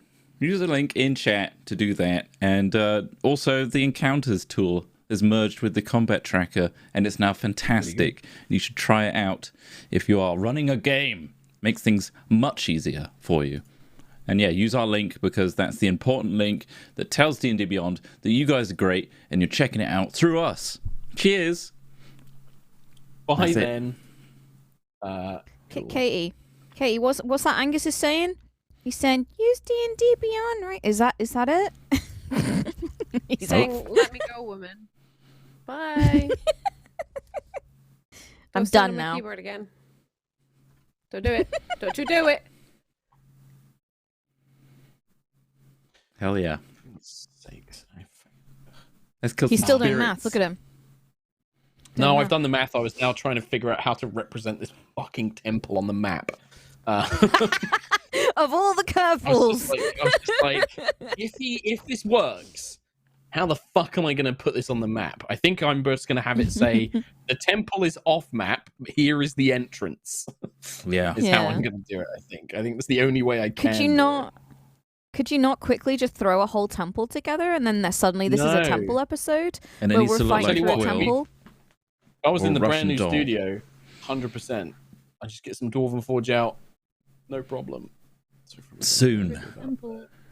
Soon. I'll We need have to get the paint off the floor first. No, that paint's fine. My Mark, painting size was flawless. footprints That's a on future the high floor. rollers problem. Honestly, painted all the walls except one. Mark comes in, paints one wall footprints. Oh, all My over. Dust wall looks sheets. incredible. All right, my wall is Eventually. Eventually, it got there. Okay. I did have to paint the door again when I was there painting the wall the other day. Like, I did have to just paint fine. the door a little bit Who more. looks at the door? No The one. white wall. No one got a looks bit at of the paint door. on as well, yeah.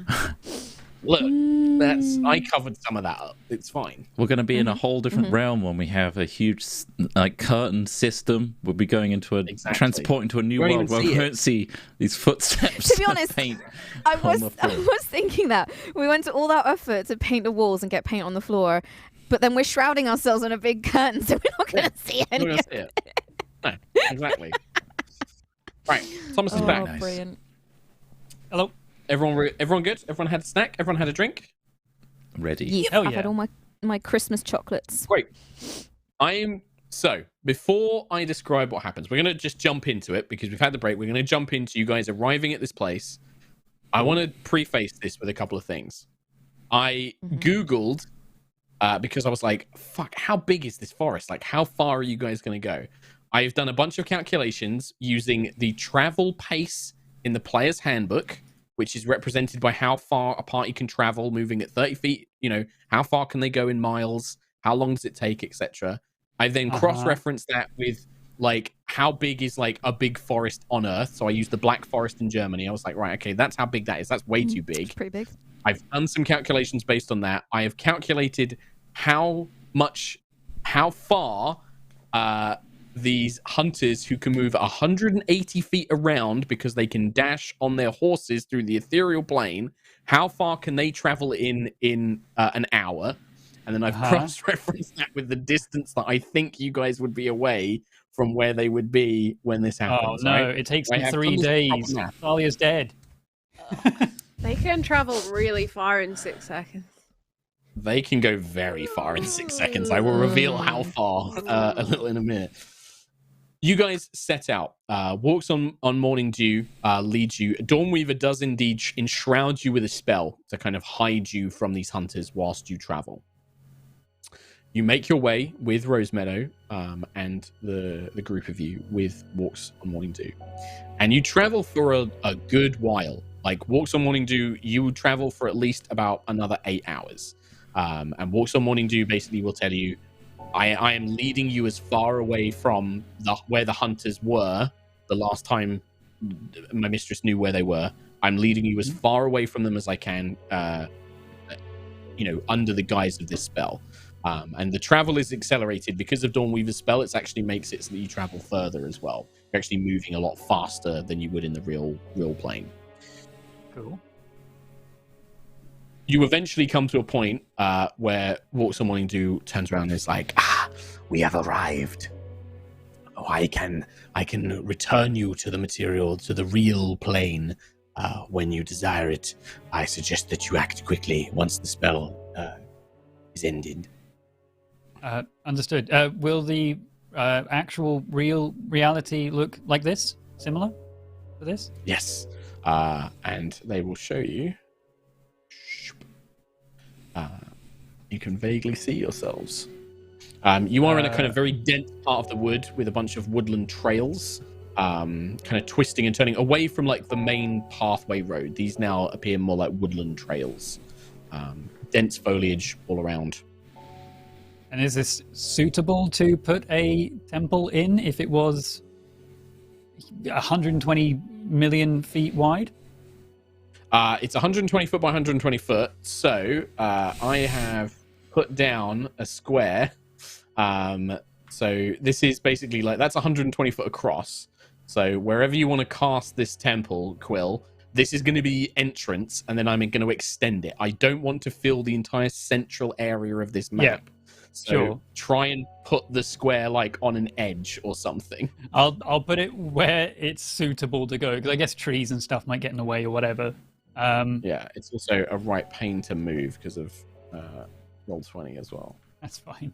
I'll put it where you've said it's going. That makes sense. So Okay. Quill would move down and you'd start casting it basically about here.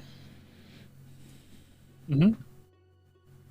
So that's going to be the entrance to the temple, basically. And then it will extend off the map. Cool. And is everyone else ready? The moment we come out of this, again, kind of confusing reality, not reality, they're going to know where we Mirror are. world. They're going to be charging towards us. So is Shadow everyone world. ready? Casting Fly on Ayla, everyone else doing their stuff, getting ready to banish when they show up. Yep. So we can buy a Well, I mean, little don't bit forget, more you've got an time. hour, so you don't want to cast like any spells that don't last very long. True. You As just soon let as us you show. know when you're close to finishing. We will then do all the things in preparation. Okay, great. In that case, I'm ready to go and start casting Right. this. Well, will in terms probably of players, appear then, on so the Quill is ethereal at the- plane, though.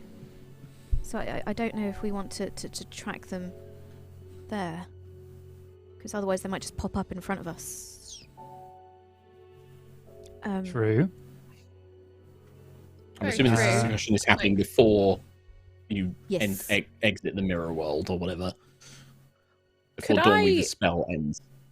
Could I potentially climb up one of the trees to try and get a view so I could see if anything was moving closer of course you towards our position, at least on the on the material plane? I don't know about if you want to cover the ethereal, Nova, but I would like to do that so I can keep an eye out.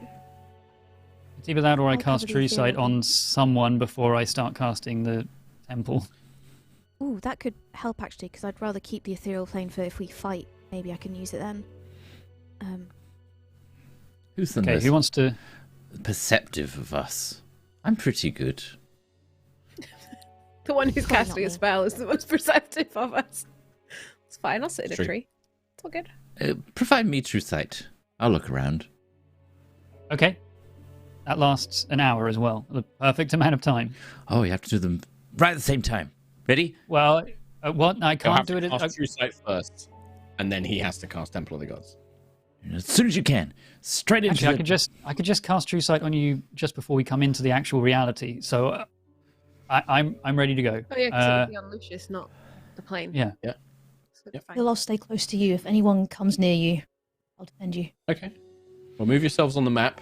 We have like this kind of twisted woodland trail for audio listeners, surrounded by trees. For the purposes of battle, by the way, I'm not going to do like any dynamic lighting, but if for things like line of sight to determine if you can see a target and things like that, we'll just use the ruler tool. If you draw a line through the middle of like a tree, basically assume that you can't see stuff. Okay. Okay. If it's kind of clipping the edges of a tree, then I'll just make it so it's a bit obscured. Because otherwise it was going to be you wouldn't be able to see anything on this map with the weird dynamic lighting. So Yeah. so yeah, move yourselves where you would wish to be. Make any preparations. Rosemeadow will stick close to Quill and Sentry. Ayla's climbing a tree. I'm not even going to make you roll for that. That would be stupid. I'll Lucius stick in at the base of forward the tree position. near Ayla, so Ayla can cast Fly on you as soon as you come down from the tree. Sorry, I just I'm remembered to roll staying my here. portents. Very Yes, important. make sure you get those portents in as well. A 1 and a 3. It's pretty good. It's pretty Pretty good. powerful. Okay. Lucius is so- really focusing on looking for anything that moves in this wood. In this thick forest. He's scanning like Lookout does. Sure. How long? Actually, that's a good question. One of Rosemedow's spells. How long does this last? Exactly 2 hours. Luckily, enough Okay. time for me to cast it and a tough Let's time find for the out. fight. 1 hour. Really useful. So you're trying to be perceptive, right, Lucius? Yes. So Rosemeadow will come up to you. She's like, okay, this is going to be my first time trying this, but I think this will help. Okay. And she will place her hands on your shoulders, and she's going to cast Enhance Ability for... Where's Owl's Wisdom? That should still be a thing. Yep, Owl's Wisdom. You have advantage on Wisdom checks, so you have advantage on Perception checks. Who's Amazing. Owl? Not a saving throws. Yeah, Owl's Wisdom. Owl's Wisdom. Okay. Come on down and to then- Al's wisdom bar. So Quill, you need to give the signal when you want spells to drop. In that case, I'll cast I'll cast True Sight on Lucius, and then ask to come out of alternate reality, mirror reality. Walks on morning dew is like, very well. Good luck, champions. And then you feel like a slight sense of vertigo, but nothing changes. Like nothing seems to change around you, but you kind of get this kind of weird warping of space and sense of vertigo, and then everything returns to normal. What do you guys do? I start casting Temple of the Gods. Okay, you cast Temple of the Gods, and the rest of you keep an eye out. I'm assuming. Yep. Ground myself, check where Quill is, and just start scanning the area. All right. And 10 thanking minutes passed. Rosemeadow as well. You see no sign of anything, but you can make checks if you would like. Yes. Here Perception comes checks. a nat 20. Here it comes. 21. 21. There's no sign of movement. Scanning 20, around. Non-natural. 20. Still no sign of movement. Everything seems fairly quiet. You don't really see too much movement. There's no animals or anything like that. This particular area of the forest seems deathly quiet. Another 10 minutes passes. I've picked a window. That looks nice. Very good. Grab that. Remember that one? Another 20 minutes, another 10, 20 minutes passes. Do you guys want to do anything? Or are you just keeping an eye out? Just keeping, yeah. Keep an eye out. Sure. I'll just keep your previous an eye perception out. checks for now. The longest, the longer the time goes on, the more anxious Lucius gets. Sure. Like, they're going to be coming at any minute, right? Another 10 minutes. It's 40 minutes now. No sign. I like shelves. Perception. They look nice. You can make anybody who wants to make any check, or if anybody wants to do anything. That's why I'm kind of going in 10 minutes, just in case anybody wants to cast a spell, anybody wants to do anything. Let's do it. 24. I rolled a Perception. natural 20 minus 1 Minus 1. for a 19. 9. Okay. Sentry, So what do you far, think I of don't these think. curtains. Ooh. A nice colour, yeah. Sentry, we need to look. Sorry, need to look around. Sorry. What is a temple of ghosts? Talking. No sign. Everything's still silent. Maybe they've given up. Maybe they just don't exist anymore. Maybe you killed them before already. Maybe. Sorry. Maybe Hope is a good name for you. Ooh. She kind of claps at that. All right. 50 minutes. Any spells? I'm I guessing. do a divine sense. You can do a divine sense, yeah. So what's the range on that? It's like 60 feet, right? 60 feet, yeah. You're using that 60 to check feet. which chair would fit best in the corner, right? Yeah. You open up your senses, Sentry. The only thing you can detect now is Rosemeadow is a fey creature. Like, Rosemeadow is a fully fey creature now. She registers as fey in your divine sense. I can sense Rosemeadow. I couldn't do that before. What do you mean? 1 hour passes. The temple appears. Oh yeah! What does this temple look like? I genuinely I- didn't expect this to happen. I mean, I did my math, man. I did my maths, and you'll see. the temple, I think, looks very similar to the last and only real temple of Hesper I've actually been in, and it will be the one in Kaylee's Rest. Right. Like this, Okay. not when it was burnt down, but So more like a library, basically, because the one in Kaylee's Yeah. Rest was basically a town library. You've been to another temple of Hesper, dude. You No, I went to think the that was big Yaska. one. No. What? Temple of Valley of Yaska. Storms. Oh, of Oh, course. yeah. No, that's not a temple. Yeah, that no. one. Nah, that's the not big, really a the temple. big one with the puzzles and It was like a like, yeah. huge The statue of Hesper dragon. out front, like Got the No. staff. The one. No, that's the Yeah. temple. No, that's Got, the like temple the of thing on the Quill. front door, like the bit of Oh, cloth. right, okay. So Yeah, this is a lovely little library. But I mean, I think it's in that kind of like, I almost like the idea that the stone, the old, almost Diagon Alley kind of style, where the stones themselves shift to create a doorway, and then they shift backwards to make just a wall. So from the outside, I guess this is just a big stone structure, kind of, but we have access to it by shifting stones and moving things around, and on the inside. I guess this is also Hogwarts. The shelves are moving around too, and they give us paths, but then they can shift back into a place. So we're able on the inside to like a move living around pretty maze. freely. Yeah, we're able A to move living pretty library freely, maze. but like steps come out for us, but then they shift back into the walls, and it's just this plain box on the Is it inside. all I guess. paintings of Quill? So, actually, there's one little clarification. Just reading the spell again, it says the temple's interior is an open space with an idol or altar at one end. You decide whether the temple is illuminated and what illumination is, whether it's bright light. So it does have those features like the shifting walls and like the bookcases and things. But the actual main space, you can't make it a maze or anything like that. It has to be like Oh, a okay. big open like cathedral main temple space, basically.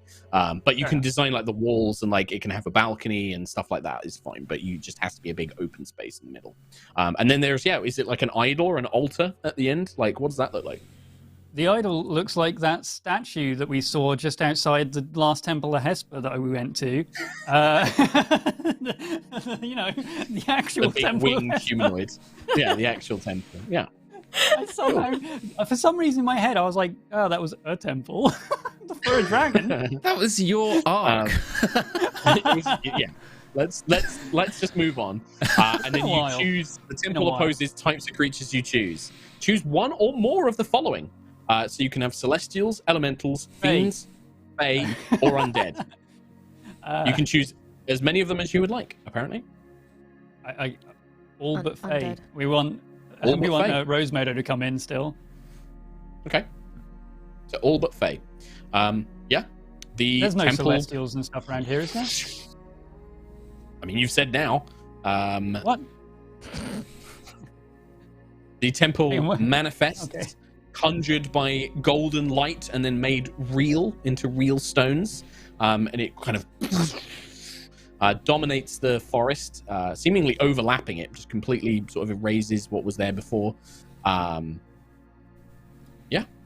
the temple appears. I'm now going to slip into 6-second rounds. What do you do? Inside? Inside? We can all go Go inside. I the mean, temple. did you see none? Like they're nowhere nearby. I didn't see anything. I was looking so hard. I've got a headache. Okay, Let's just get inside and discuss it there. Yeah. Let's go in. Let's go. sure. So the hour-long... So True Sight ends because that was... You cast it before the temple. True Sight's gone. Was there any other spells active? I don't think so. No. No. Enhance ability. I think that's the only one. So if you guys just... if I put this stupid box on the map layer... If you guys just position yourselves sort of on the strip, and we know that means you're in the temple, basically. Yeah, we're walking around its halls. Amazed by this beauty. 6 seconds passes. Nothing. Another 6 seconds passes. Nothing. Another 6 seconds passes. Nothing. How long is this episode going to be? And then Oh, that was close. Something tries to get inside the temple. Wow. Wait, did it take an hour and like 10 seconds? 18 seconds. Oh my God. What? Crazy. So they That's traveled awesome. something like 108,000 feet in the time, and the distance I picked I was like, right, miles. I'm gonna make it so that they travel this many miles. That's the distance that they can get to, and it was something like 150 or like 120 something thousand. It was basically like their movement speed was enough that there was about 3 rounds of full distance. So what that'd be, it was like 36, about 48, about 4,800 extra feet on top. So it was about, it was fucking tight. I did the math, and it was 3 fucking rounds. You finished the temple before they got. That's Holy crap. awesome. All That's right. awesome. I mean, if they're trying to gain access, then they have to make a charisma save. And they can't enter it from the ethereal plane. They have to come back into the material plane to enter it, right? No, it extends into the ethereal plane, so they could try and enter it. So they in the could ethereal still plane. try and enter it from the ethereal plane. That's important. Nothing can physically pass through the temple's exterior. Yeah. Do I actually know if anything comes in? I'm going to say that like you are aware that something is trying. You don't know whether it succeeds or fails, but you know that something is trying to make the saving throw. Unless we physically see it. Yeah, unless you physically see it. But if these guys are ethereal, at the moment you guys can't tell. So we're also going to... Yeah, we'll do initiative like once I've tried this saving throw. Oh, encounter builder, please don't crash. I've taught you up so much, encounter builder. Please don't do this to me. Oh, because you added every single brick of this temple to the creature, didn't you? I did. Yeah, you're right. Mundane brick. been having some issues with them. But yeah, charisma 21 save. Like, I don't think they're hugely charismatic. These guys, are they? Maybe the We horses. don't know. They're spooky. Maybe. They're hugely spooky. What's going on? Also, I think there was weird. Having an issue. there was some kind of protection against fear. I think as well. No, that's a different spell. Don't worry. But I remember they also can fear us too. Is it So concentration? what's the weakness? No, No. no. It's just not the- considered. What's the weakness that they have when they're in the temple then, if they were to get in? What's the It's the weakness? Yeah, minus -4. D4. It's Oh, the Yeah. minus D4. Okay, yeah. yeah. Just turning off Bane. hardware acceleration Oh, and see the if this minus works. Bane. There's also no divination inside, or can appear inside the There's temple. also Oh, no wow. divination Oh. inside. Sorry, What did it was What for some happened reason my thing went. I turned off hardware acceleration and it restarted Twitch audio for some reason. there? Oh, Weird. Like oh god, this is going to be annoying. As much as I love the encounter builder, I'm having some sort of weird issue with it. that's a you problem. Also, it smells like burning incense in here, and it's Whoa. mild. Ooh, It's quite mild in the what kind of temperature. incense? Ooh, lavender. What kind of incense? Lavender? Lavender incense. I'm allergic. Yeah. My eyes! Stingy. It's gonna be a bit stingy. And Lucius is blinded for the entire encounter. He's got rashes. He's inflamed. Everything is swollen. Let's see, godlike incense. No, I googled it, and Weird. Sandalwood. any. Just say So sandalwood. it's only so in classic fashion. Whenever I try and click on the hunter's stat blocks in the encounter builder, it crashes it. But like other characters are fine. It's only You when should get D&D Beyond without all this verbal communication of Fluffy what's dice! going wrong. Fluffy dice. fine. also, I think we'll it's reiterate, me this is a problem. Mark I problem. just- yeah, it's 100% a me problem. I think that it's I think it's maybe like something that I've done in the custom stat block is fucking it up. But that means that I'm going to have to kind of jump between. I'm going to have to manually roll these dice, I think. Oh, well, charisma. Manually. Ugh. What if I do it from here? No, that didn't work. Just roll that dice. Dude, seriously, I'm trying. Like, trust me, I want to get to it as quickly as I can. What else is in here? If they do get in, do you I'll want to say sync? it's bright light. It's bright light in here right now. Like Is really there a bright. sacrificial altar? Oh Like, yeah. where you sacrifice? That's important. Yeah, yeah. Yeah, of course there is. Really Hesper. Top we could do Hesper a- decor. We could do a little Sacrificial saki in here. altar. Little Saki. Okay. Do a couple sakis. Just a little sacky.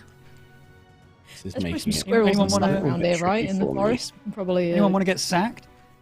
That's the Yeah, fun sure. bit. Why not? No. That's the And thing. I'm Why going to can't sack I you not so do hard. it? Come at me, brah. Get sacked, I'm bruh. pretty knowledgeable. Brah. I'll be a great sacrifice, brah. Okay. Isn't these Yeah, guys I'm just gonna have to no manually roll. I'm gonna have to manually roll all of the rider, the Revenant Rider and the Revenant Hunter, and then I just have to manually check their stat blocks, which is just gonna mean I'm gonna be a bit slow. So apologies.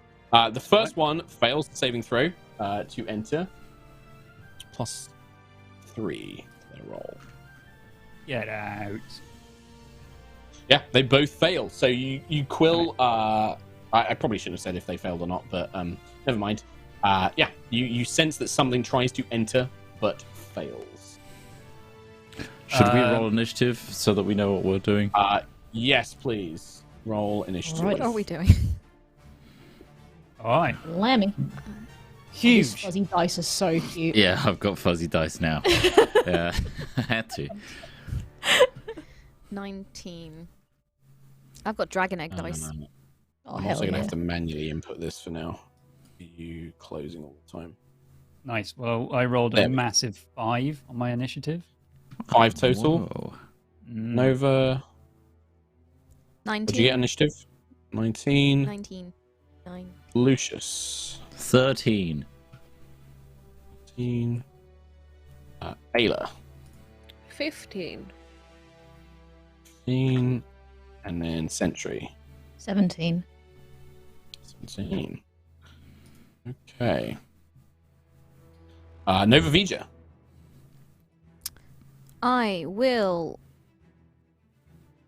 cast fly on my. I can cast it on. Is it up to 2 additional targets? So I might as well cast it on 3 people. Who wants to go fast? Ayla, Sentry, Melee people. Yeah. and Rosemeadow. Lucius. Why not? Oh, Rosemeadow. Yeah. Yeah, sure. Yeah, Lucius. Lucius, you go. So Sentry, Okay. Lucius, and Ayla can now fly. Don't worry, it's just fine. We'll now Awesome. fly. That's 60 feet movement. Yeah, so you, 60 feet fly speed. Just don't go too high, yeah? Okay. It's Stay low. up to 10 minutes as well. Oh, nice. It's concentration, though, Oh. remember. Yeah, it's constant. That's what I'm saying. Don't go too high, just in case. Okay. Stay low. And then anything else? Can I see any of these rude dudes? You're inside the temple. It does have Then as I many can't. windows as I want, apparently. So I'll say that there Okay. are windows. It's all window? Yeah, Oh, like I a mean, big what you glass can you can have definitely Panorama. big glass windows. Yeah, if you can have as many as you want. You don't see anything outside. Okay. Then that's all I'm gonna do for this turn. Is just press my nose up to a window and cast fly on 3 scrubs. Okay. Well, the rider. Yep.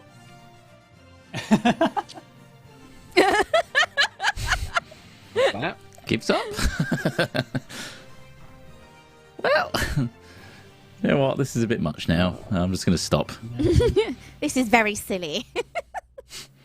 I'm so ready to You're play all out being a very, full, very silly. full 24 hours out in here. combat timing. How long would that Sentry. A long time. I think A very long Sentry's just- time. Sentry's going to stay close to Quill for the time being. Just keep an eye out. See if any movement appears in the temple. Keep a beady out. Seemingly not. Ayla. So there's windows around this whole thing. Apparently, according to Tom, yes. I'll Full just- window. I'm gonna have a look at all of the windows. I'm gonna look as much as I can and see what I can see. You look as much as you can. You see nothing. They're ethereal. They're on the ethereal plane, aren't they? It's an interesting point. They're not here yet. They're hiding. It's not an interesting point. You can't get through the Temple of the Gods. Try as you might. It's inaccessible. Even though it looks all window, you can't break it. Try throw stones at it, I dare you. Oh, hang on a minute, Tom. It doesn't say I can't break windows. It doesn't say that. It says I can't enter the temple. It doesn't say that you've made it out of indestructible glass. Can set fire to it though. No, the rocks that they throw, I've also not allowed them to come in. That's not true at all. Type of enemy. They're Fey. They pick up Ayla, the you rocks look from the around. Fey wild. Ayla They're looks Fey rocks. around. You see nothing. What do you do, Ayla? Okay, what's the plan, everyone?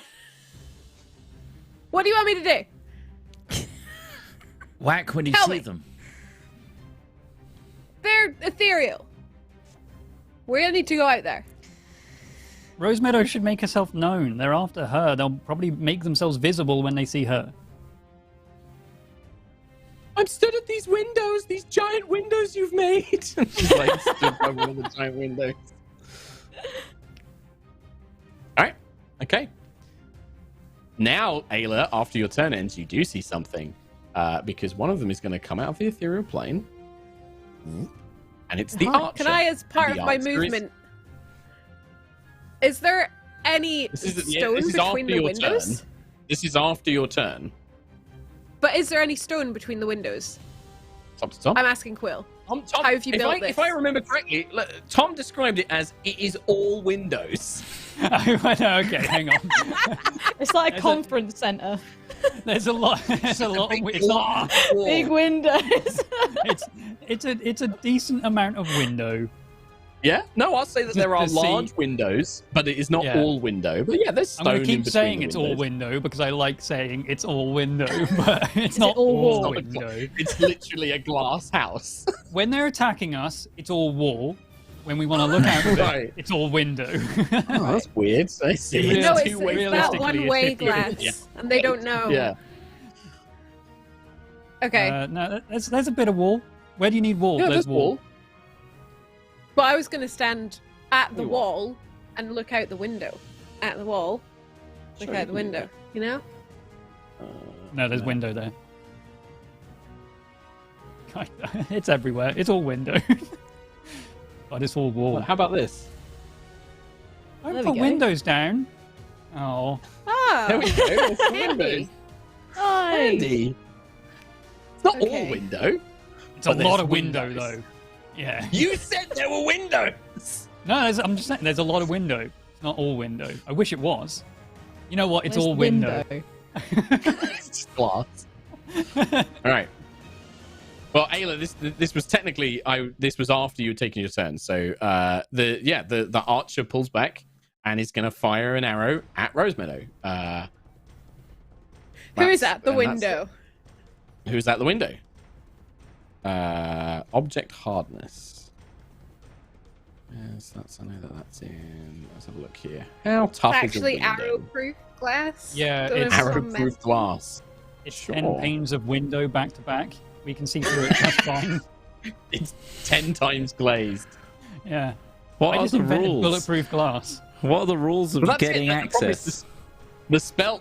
All the spell says is that they can't physically enter. The temple is made from opaque magical force that extends into the ethereal plane, thus blocking ethereal travel into the temple's interior. Nothing can physically pass through the temple's exterior, so Nothing. it probably can't shoot into it because it says nothing can physically pass through the temple's exterior. It also can't be dispelled, but the creature doesn't know that. So the creature pulls back an arrow and fires at these windows, and the arrow just bounces off of it. Just bounces off. That's right. I think they're here. Lucius. My go? Yeah. Is it mine? Yeah, because I just reading through it, that one line, which is like a little tiny sentence, nothing can physically pass through the temple's exterior. I'm going to say means that, like, yeah, arrows and projectiles can't pass through. Yeah, if it's force, like if it's a force barrier, it seems like that would. Yeah, but it does say nothing can physically pass through. So things like spells might still be able to But pass did it through. not in the start of the description say something about force? It I says don't it's made know at from an this opaque point. magical force, but it's not. It doesn't say that it stops spells. Has Sentry had a go? Yeah. Sentry Okay. did have a go, yeah. Lucius is going to look out the window, As you was just of saying which next there to are it. many, see the archer, spirit, and he's going to cast slow on it. 40-foot cube. I'm going to do a cube where it's in the top right of the cube, and the cube extends towards us. In case it could capture the other one that's maybe hiding there, probably not. And that's my go. I just lost the spell, but I'll get it. Actually, yeah, maybe spells like slow would work because you're choosing a point on the other side. It just of says the within wall range. and pass through. Yeah. So yeah. Okay. So I have to make a saving windows throw. Mm-hmm. These windows open, do they? Mm-hmm. Interesting. Okay. And it's all window, so you can open the entire thing. But if a window, lift the can we entire make thing an up. argument? If you open a window, does Yeah. that allow objects to physically pass through? No. Nothing can physically Okay. get through. If we can shoot out of it, they can shoot back. Yes, that's my ruling. If you And want, if you can use spells Give it like through it, a then single set of patio doors. Give it some patio doors that we can just, No. you know. It's- Well, the thing is, though, when you close a window, Esper opens the door. It's a really annoying phrasing for that. But okay. It's all window. What was the DC on the slow? Trot? 18. 18. The nightmare fails, so it is slowed, or the ghostly steed is failed. The rider, however, succeeds. Okay, Got 19 so plus 2. 21. the steed has -2 to AC and dexterity saving throws, and it can't use reactions. It can either use an action or a bonus action, not both. Okay, good to know. Yeah. All right. Anything else, Lucius? He floats up into the air because he can. Okay, nice. Rosemeadow on her go. There's no windows out there. If you say window one more time, that's what I got. Holy window, shit. He's going to drive over to your house and slap you. Rosemeadow I kind will of just turn like this stream around. taps the window. They definitely can't shoot me through this, right, Quill? Tap, tap, tap, tap, tap. Hello? I don't know. Just waves. Quill. Rosemeadow does nothing on its own because she's just like, I don't know. I'm in this temple. I mean, seeing the... I didn't think about my entire turn this entire time. I've been saying just window, back to back.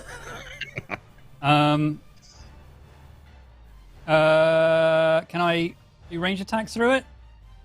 Nope. The open windows? We've determined that. What if I open a window? I swear to God. Anyway,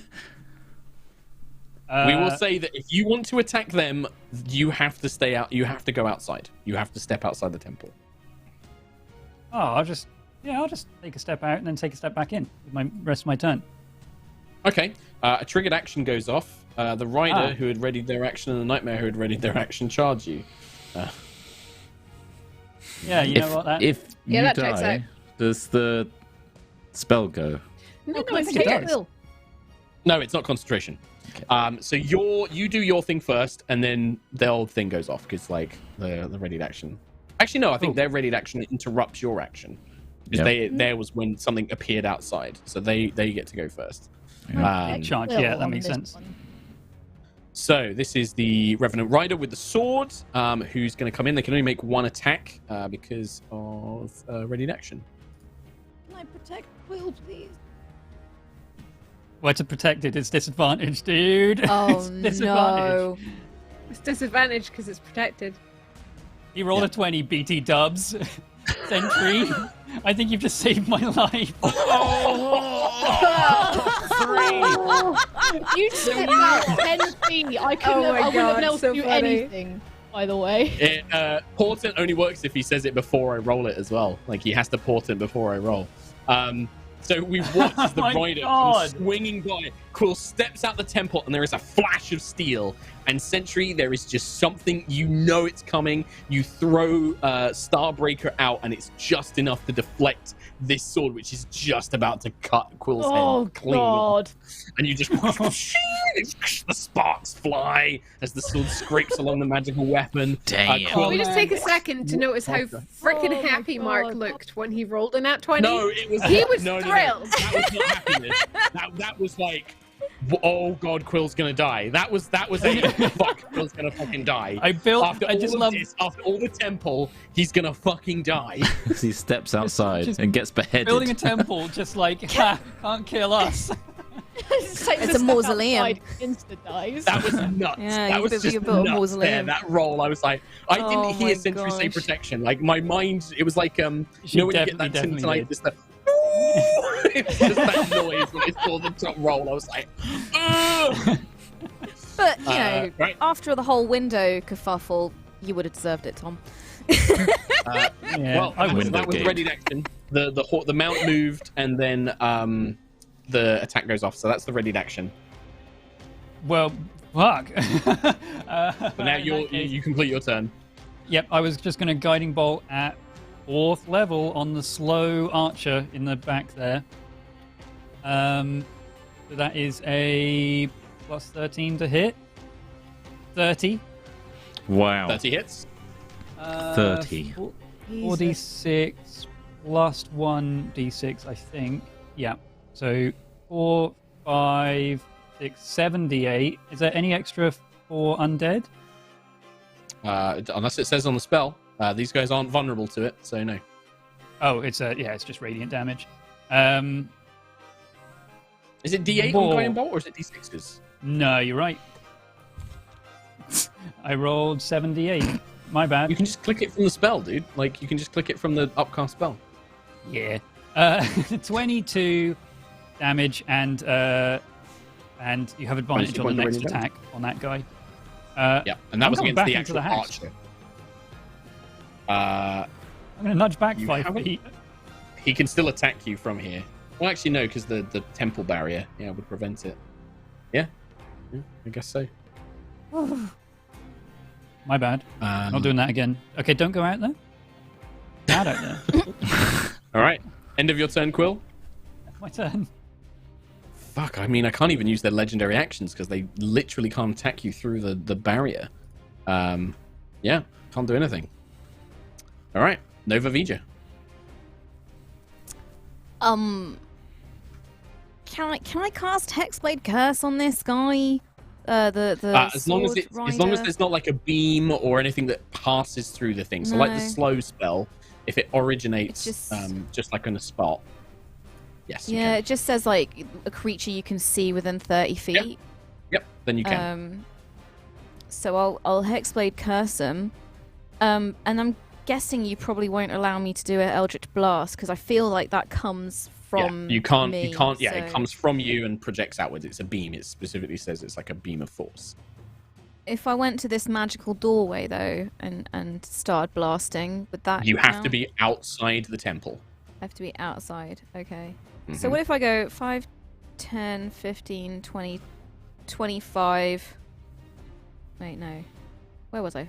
5, 10, 15, 20, 25. Started blasting and then pop back in Yeah, you can do that. on my last bit. It's used Okay. its reaction. So. In which case, I'm going to start blasting at the one that I just cussed. So the first one... Oh, it should have been a 19. 28 to hit on the first beam. Yep. Hits. 6, 7, 8, 9, 10, 11. 11 points of damage. The extra damage comes from the Hexblade Cuss. From a Hexblade Curse. And that's on the Ooh, sword-wielding rider, or is this the archer? The sword boy. Sword guy. So 11 Yeah. points. Yep. 11 on the second one, so I'm guessing that's not a hit. That is not a hit. Nope. Third one is 14 to hit. Does not hit. Both And like then either kind of like miss. pulling the ghostly steed to the side so that the blast misses, deflecting it with their blade. The second blasts, the beams do not connect. And then you 5 feet and step back inside the magical temple that they cannot enter. Okay. Yep. All right. The rider on his go will basically tell the mount to just basically get the fuck out of here. He can't do anything.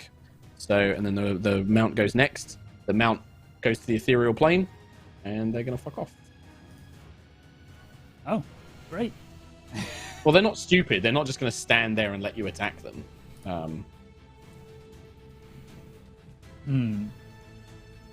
Now what? We didn't think Yeah. beyond the temple. Sentry. Yeah, I mean, you have to kill these things if you want to, accomplish the goal. Sentry's going to say, I'm going to banish the horse of the archer. I'm going to step out 5, 10, 15, 20, 25, 30 feet. Then I'm going to cast... As soon as you stepped outside Sentry, the rider does the exact same thing it did to Quill, where they readied their actions, basically. They moved away, readied an action, and then they're just going to charge forward. Actually, no, because they had to use their action to go into the ethereal plane, so they can't do that this round. They can just move up to you, though, but they can't attack you. Okay, so carry on. I don't get my reaction. I missed. I forgot that they have to use an action to enter and exit the material plane. Okay. I'm going to cast Banish on the archer's horse. That's Okay. Charisma save 16 to pass. So, this is on the horse, yes? Yeah. The ghostly steed. Charisma saving throw. That is a 15. Did Yeah, you it minus failed. the slow? Oh wait, that's on. Slow wouldn't X. affect its saving throws. Yeah. All right. The nightmare, or the ghostly steed, is banished. Cool. Nice. You just watch as it dissipates into kind of ghostly mist, green mist. The archer kind of falls down, falls prone on the ground. Cool. Then I'm gonna bonus action get Starbreaker ready. and then 30 feet back into the temple, and then get ready to attack him next time. Okay. Ayla. Yeah. Okay. I'm gonna kind of do the same thing that Sentry did. Go out here, and then I will throw the hammer. 5, 10, 15. Just running out. Yeah. Run back in. Basically. You have advantage, by the way. It's smart. Yeah. Oh, I have advantage on him. Technically, oh yeah, because it's the first attack against the archer, so you do have advantage. You should have given us And you each can a door. Tom. Well, good news. I know. It's all door. It's all door. The windows are In doors. between the windows. 16 plus 14 to hit. That is a hit. To hit. And that is going to be.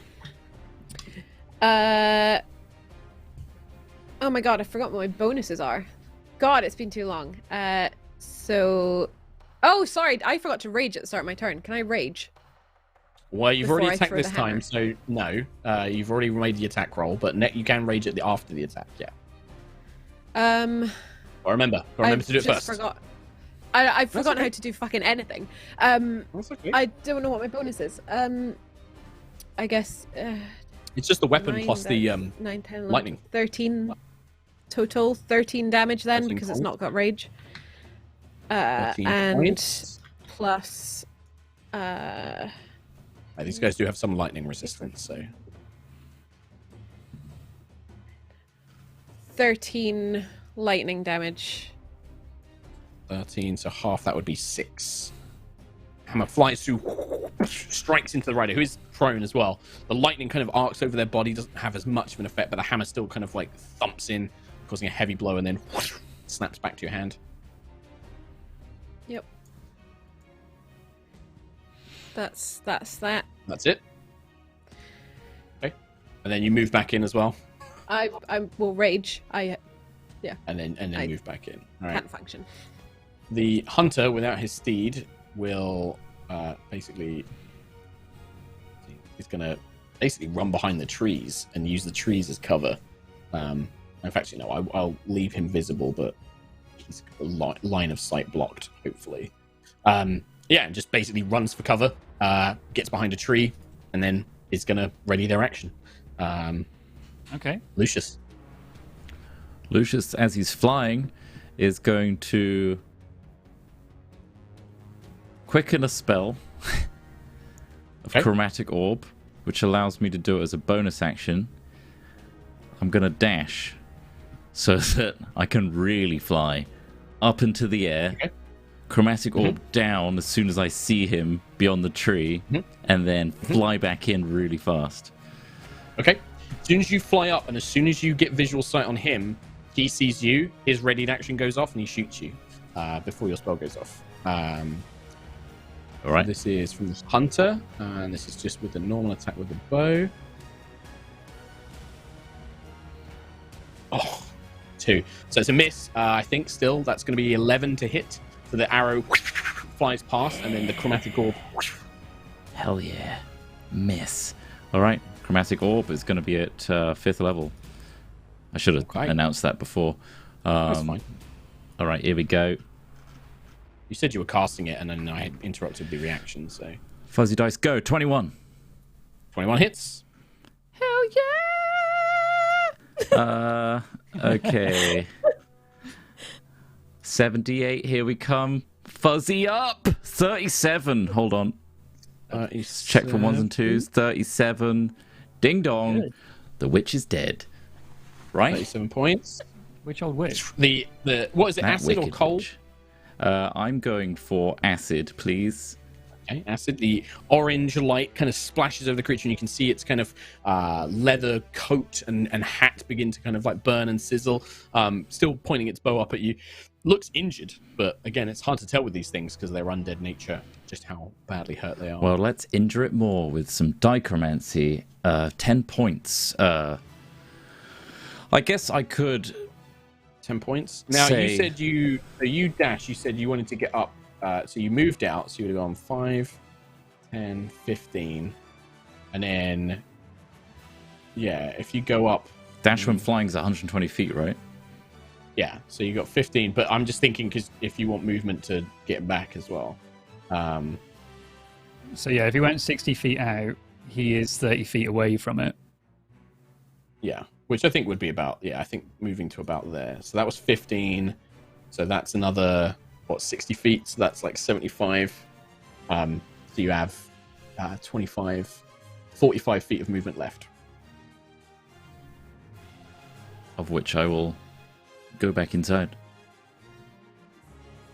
Well, you can't. It's not enough. He had 120 feet. I have of movement with the 120 dash. feet. Yeah, he also had to move 15 feet to get out of the temple. He was 15 feet from the doorway. Was I? Okay. Mhm. I will not dichromancy then. I will just retreat from my... Well, the dichromancy doesn't affect how much damage, like your movement speed. Oh. You have 120 Does feet if of you movement. didn't go It should be out far 15 enough to feet. dichromancy. Yeah, it's 15 feet of movement to get out the temple. Then you 60 feet to get within 30 feet of range. Oh, I see. So you're It's saying 90 feet of range for chromatic orb. Right, so you could have just gone like to here instead, and then you can dash back in. Okay. Yeah. So we won't do the dichromancy damage then. Yes. I think right. if I were dichromancy, I would have like used any excess movement to get within 30 foot of range. But if that's too much to move, then I won't.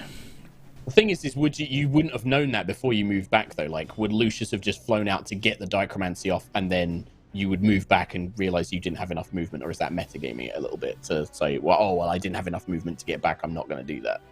Oh well, it's fine. We'll just go with it for now. It's fine. Yeah, I'd rather just straight up not do it. Yeah. than But in the try future, if you say like, I'm going to move out to dichromancy, like you should measure the distance beforehand and be like, right, that's 15 feet of movement. Now I'm going to move up here. That's how I much shall movement do I've got that. left. Like, Yeah, that makes sense. I am the most anti-meta game there can be. I know you are. I was just like, in my head, I was just like, okay, let's figure this out because it's kind of a complicated fight. Nobody's injured. Rosemeadow literally won't step outside unless you tell her to, because I don't think she's going to put that risk on anybody. No one's injured. So, Quill.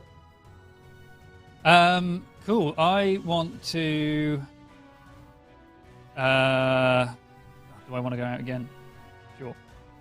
I'll stand here in range of Sentry's protection, and I want to ready a banish on the other rider's horse. Okay. So So you start I'm casting the concentrating on banish that. spell, Yeah. and you concentrate on that. Okay. At the moment he shows up again. Sure. Also, I'm dancing in front of the door, like, ooh, come cut my head off. Ooh, look at me. Come get me. Ooh, uh-oh. It'll happen. We know birds lose their head in our campaigns, so... But yeah, I want to stop him from warping around into the ethereal. Sure. To banish that horse. I should have prepared a token for this, really. Or Okay, I'll just use his one horse? temporarily. No. What's like? Let's use this for now. what's happening? What's coming? Yeah, we'll use this for now. In fact, let me see roughly where they would land. Ooh. Land? D8. I'll say sort of about here. Wonder if they've got a friend. No. It's a little Or friend. a master Oh. created them. Nah. Celebrimbor. What? Why? Celebrimbor. Everyone loves Celebrimbor.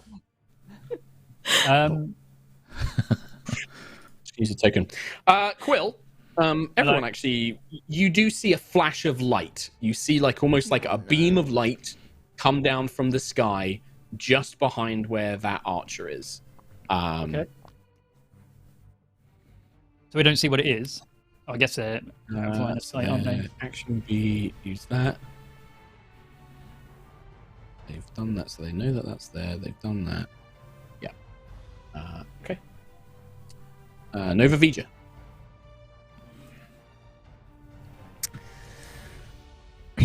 Okay, a flash of light. Right. Nice. I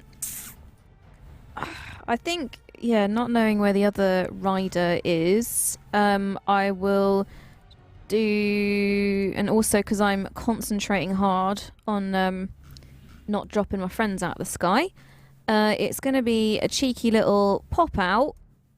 Get attacked by the one who's readied in action? No?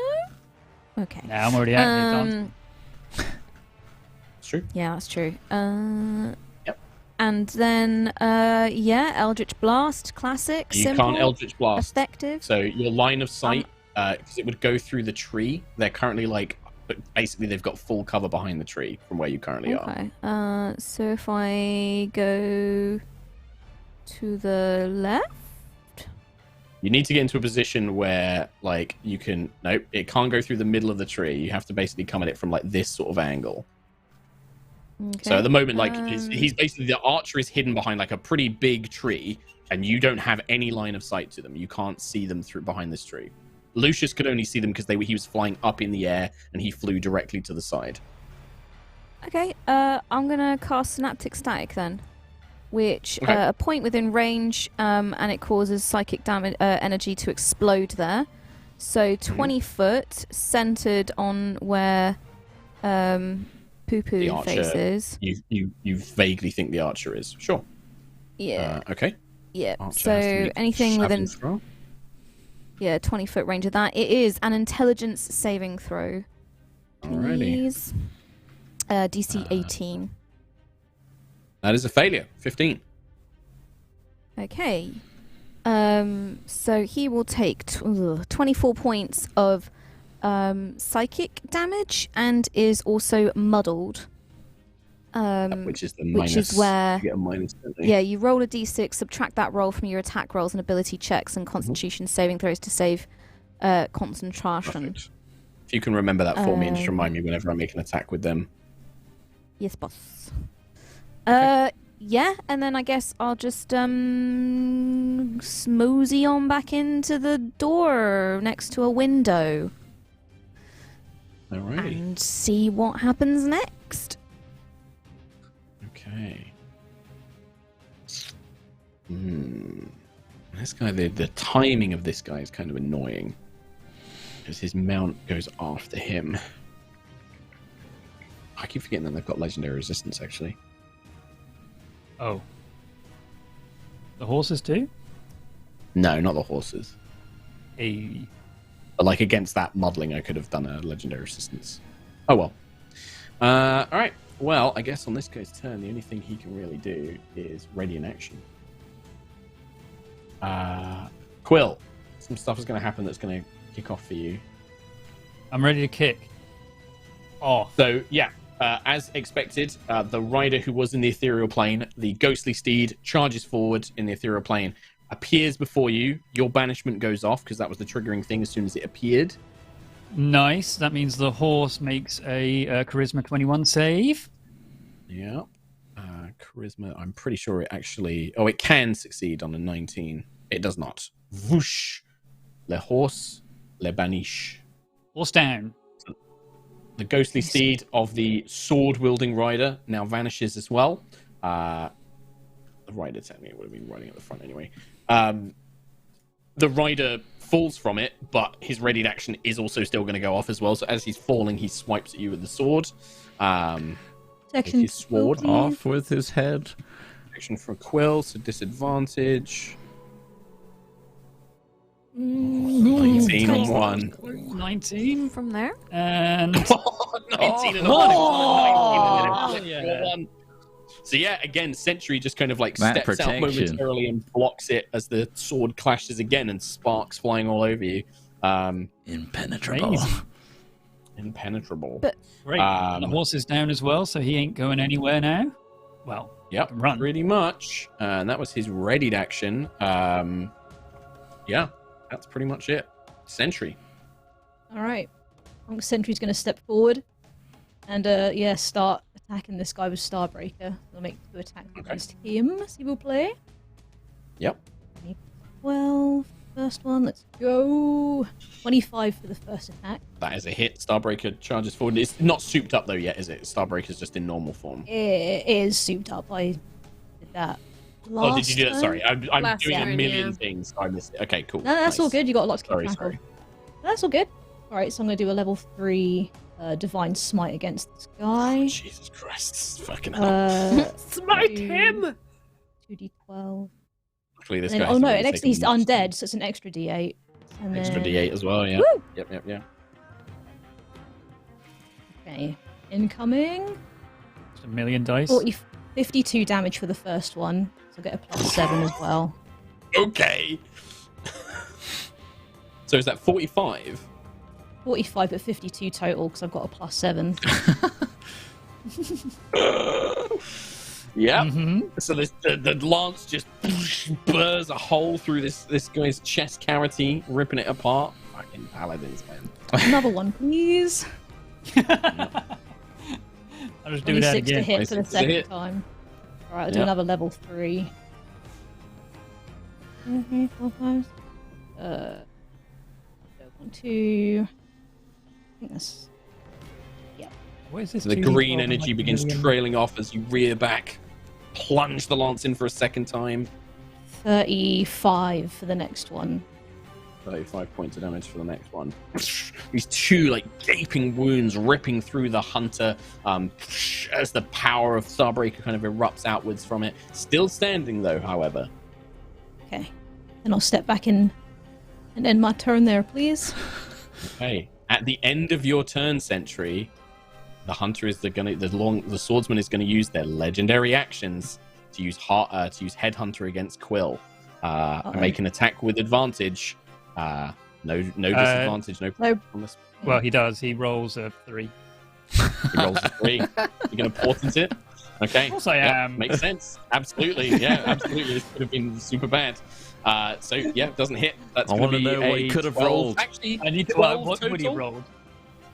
Sorry? Well, no, we won't know. Oh. Does a 12 hit? No, it doesn't. Okay. I want to know what I he wanted rolled. to check, just in case. No. Roll it. Absolutely not. No. Roll it. It's Pinterest turn. Ayla. Hello. I will pop out here and smash this guy in the face, please. Okay. Pylon. Wait, 29, 30, 32 to hit. 32 hits. Nice. And I'm raging now, thank goodness.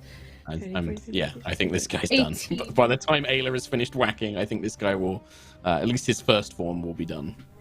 Yeah, 18 from the hammer, Normal. and Yep. an additional 6 lightning. And 3 then lightning. second Whack. attack. 15 plus 14, 29 to hit. That's a hit. Yep. Yep. 21 from the hammer damage. Right, you don't need to roll anything more because as the hammer strikes the second time, the kind of corporeal form of this hunter erupts. There is a ghostly wail, kind of echoes through the woods, but this green spectral version of the hunter still remains. But now the sword still seems to be corporeal, whereas before, like, the whole thing became spectral. Now this black longsword seems to almost be the focus of this spirit. He regains a certain amount of hit points automatically. Oh, and the wolves. And you hear the howling of 3 hounds. Mm. A woo! Ghost wolves, right? And 22 lightning damage from my aura, which will be half probably. But That will be after it, yeah, and that gets halved, so 11 points. But that's after he's already taken his form, so yeah, it does work. These 3 hounds appear. The hounds all immediately act. So we will do... Oh, bums. Why... Sorry, guys, I'm having technical problems again. No, you're all good. Oh, please These- don't tell me these it's are lost ghost wolves, all of right? the damage and stuff. These are... Yeah, they are technically undead. Nice. They ain't coming in either. Get out. I can get these This is a guys. Person temple, not a dog Homebrew temple. collections. Are there dog temples? Yeah, Demples. Probably, yeah. Temples. Debbles. So the hounds act immediately. On their and they're appearance. going to divide on their appearance. So we're going to have 2 attack Ayla and 1 attack Quill. I was going to move back into the temple at the end of my turn. So, These they'll still get an guys attack. appear, and these guys appear and attack as soon as you drop the guy to 0 hit points, which has already happened. So 2 of them are going to get attacks on you, but then you can jump back in. So we'll do the ones against Ayla. This is going to be the Putrid Bite and the Savage Bite against Ayla.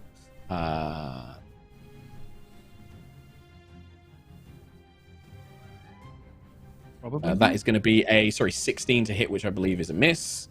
And then the Putrid Bite is also going to be a miss. Both of these hounds, these ghostly hounds, gnashing at you. And then the Tracking Bite is against Quill.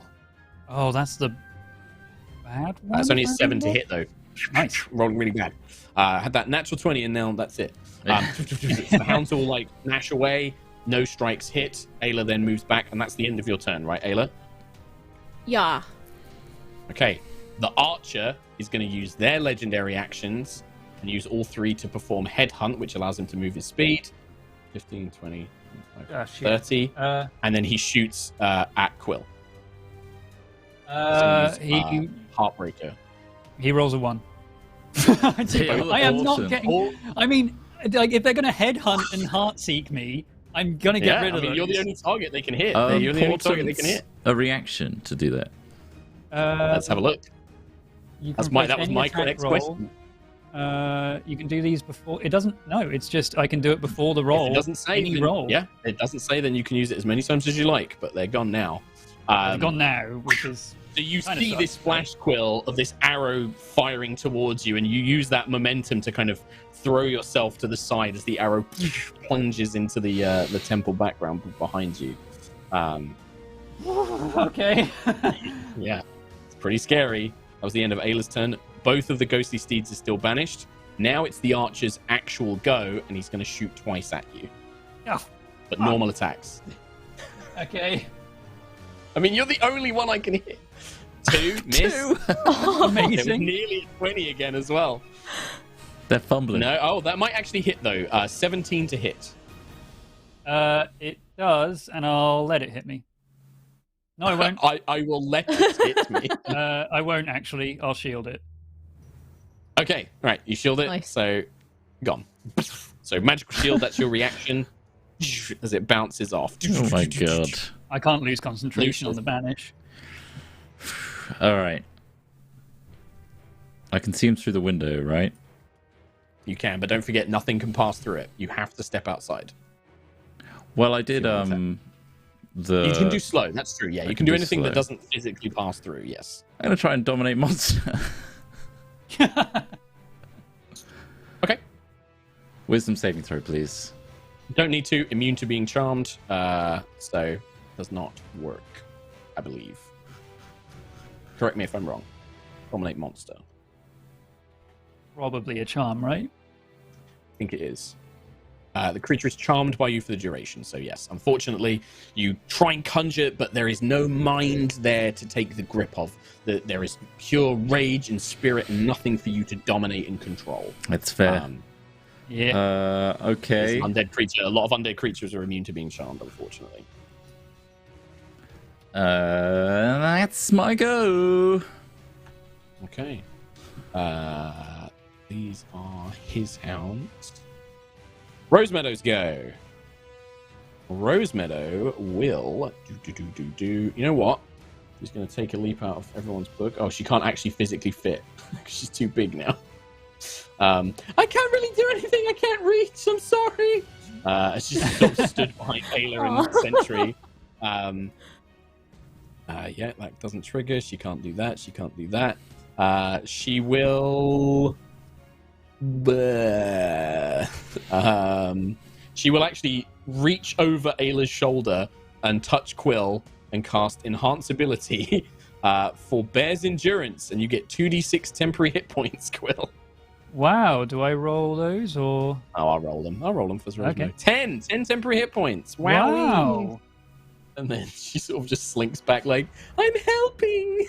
Thank you. Amazing. Quill, your turn. I would like to do not arcane abjuration, turn undead. So basically, these 4 things. I don't think anything else is in range. It's 30 feet. Does that do? The hunter as well, technically. The hunter as well. I was thinking the archer. Yeah. They make a wisdom saving throw. 19. What DC? Okay, they can technically make this. I have to roll pretty high.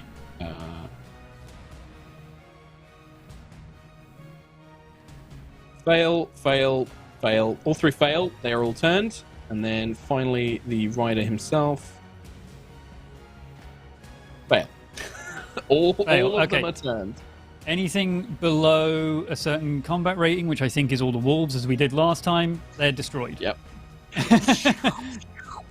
He just watches these ghostly hounds just evaporate into green mist, the explosion, just as Quill's radiant power surges out. And the rider is like, ah! And I guess he's now turned. Oh, He's turned. You can legendary resistance him if you wanted to. Sure. Thank you. Okay, I do. Thanks.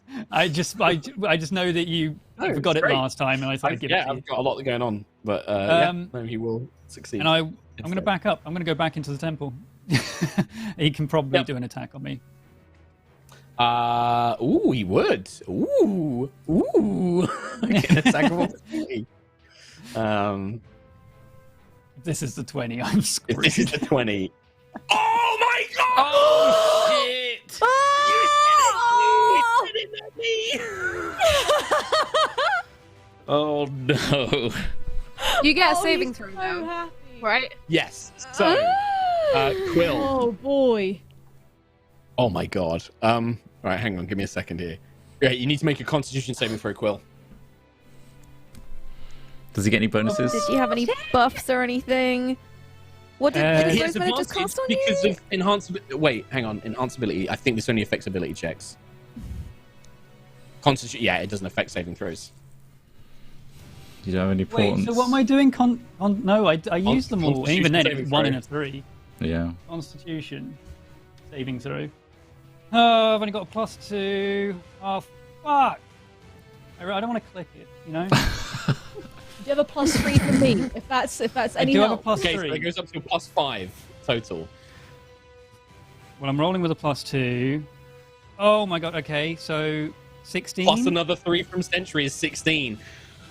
So Quill, you're going to take some damage here. The blade connects with your neck, and as you turn around, it scrapes along and leaves this incredibly jagged, life-sucking wound that nearly cuts through. It's such a deep jugular cut, but Sentry, there's something, Sentry's aura maybe, Sentry, I'm thinking here, like the Matrix, you like get a sense and you grab Quill and pull him towards you as it like just before it severs his head entirely. Jesus Christ.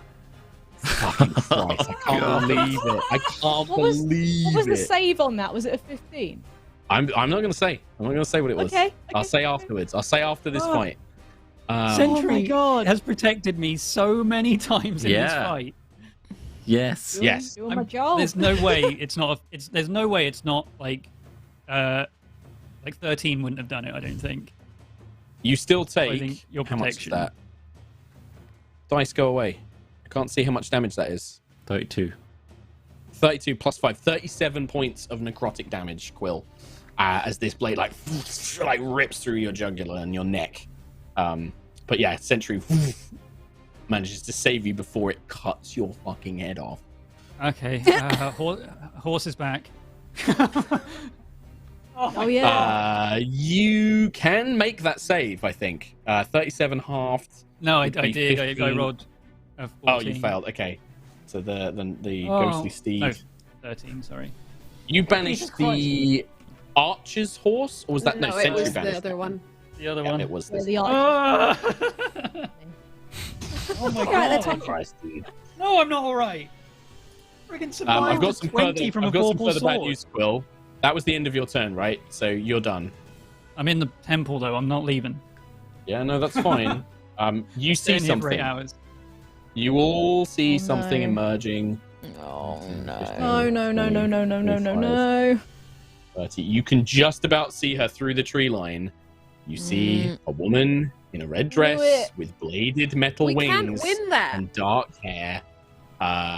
You can see that there are parts of her, body that have broken away, and you can see like ice form, like chunks of her torso, her shoulder, her face have like literally. It's almost like a chunk of snow has been like ripped out of it, basically, and it's left this kind of icy material left.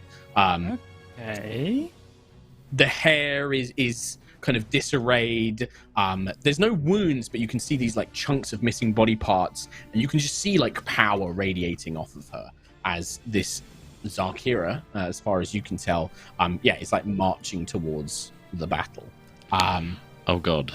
She looks up, she points in your direction, and she basically is like, "No more hiding."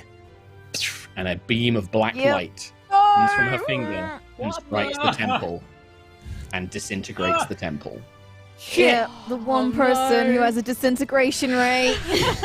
Can I? Yep. try And the thing is like that is a spell that she always has prepared. She always has that prepared. I would like as to well. counter spell Why not? if possible. Oh, are you in range, Lucius, Virianello, and Alanaste? Actually, yeah. Crap, where is she? You are not in range, sir. I will check range on disintegrate, actually, because I assumed it was enough. But 60 foot for counter spell. Yeah. I'm going to check disintegrate, though, because... It's touch? No, it's not touch. You have to How does lick one it. spell disintegrate? It's 1 hour This cast. DIS. Great. Disintegrate 60 range. foot Oh, you for know what? disintegrate. 60 foot, so she doesn't cast that. She would have to dash. I should have checked that. I thought that was a lot further. I thought that was 120 foot on disintegrate. Okay. In that case, so that is she still has that then. Okay, she will cast a spell on herself then. She surrounds herself in a shimmering globe. Oh, She's walking towards you, like she's moving closer and closer to the temple. she's dash. She's walking menacingly. Really No, quick, she's not though. dashing. She's not dashing. She casted the spell instead. Okay, Nova Vija. Oh dear. Oh dear. Oh dear. As well. There's a lot of things happening. A lot of things changed my plans up. Is this the start of a new round? This is the Because start of a brand new round. It's Yeah. 8 o'clock. Yeah, Oh, it is. it's That's 8 probably a o'clock. good point then, Yeah. actually, It might be with a this good point arrival. before, The as other thing I will a say- pre-epic.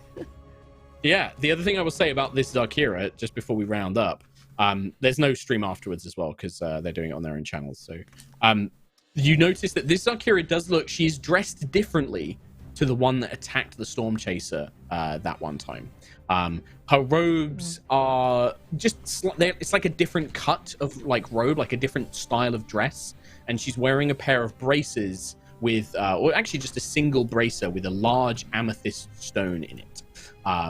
But you can tell that this is a different Zarkira simulacrum to the one that attacked the Storm Okay. Chaser. Is it I the think- one that was Haven't I on s- the Yeah. Starbane ship? Was it Yeah. that one that was on the ship? It would be the one that was on the Starbane ship, yes. Right, Yes, okay. it would be the same one. Oh yeah, because I thought I feel like I'd seen all three of them together as well at one point when I was captain. You had, yeah, and you did. You saw three of them together, and they were all dressed slightly differently. You saw the real Zarkira and then two simulacrums, and the two Yes. simulacrums were dressed differently. And you fought one of the simulacrums and destroyed one as well, I believe. So you We know did that destroy they have got Yeah. one.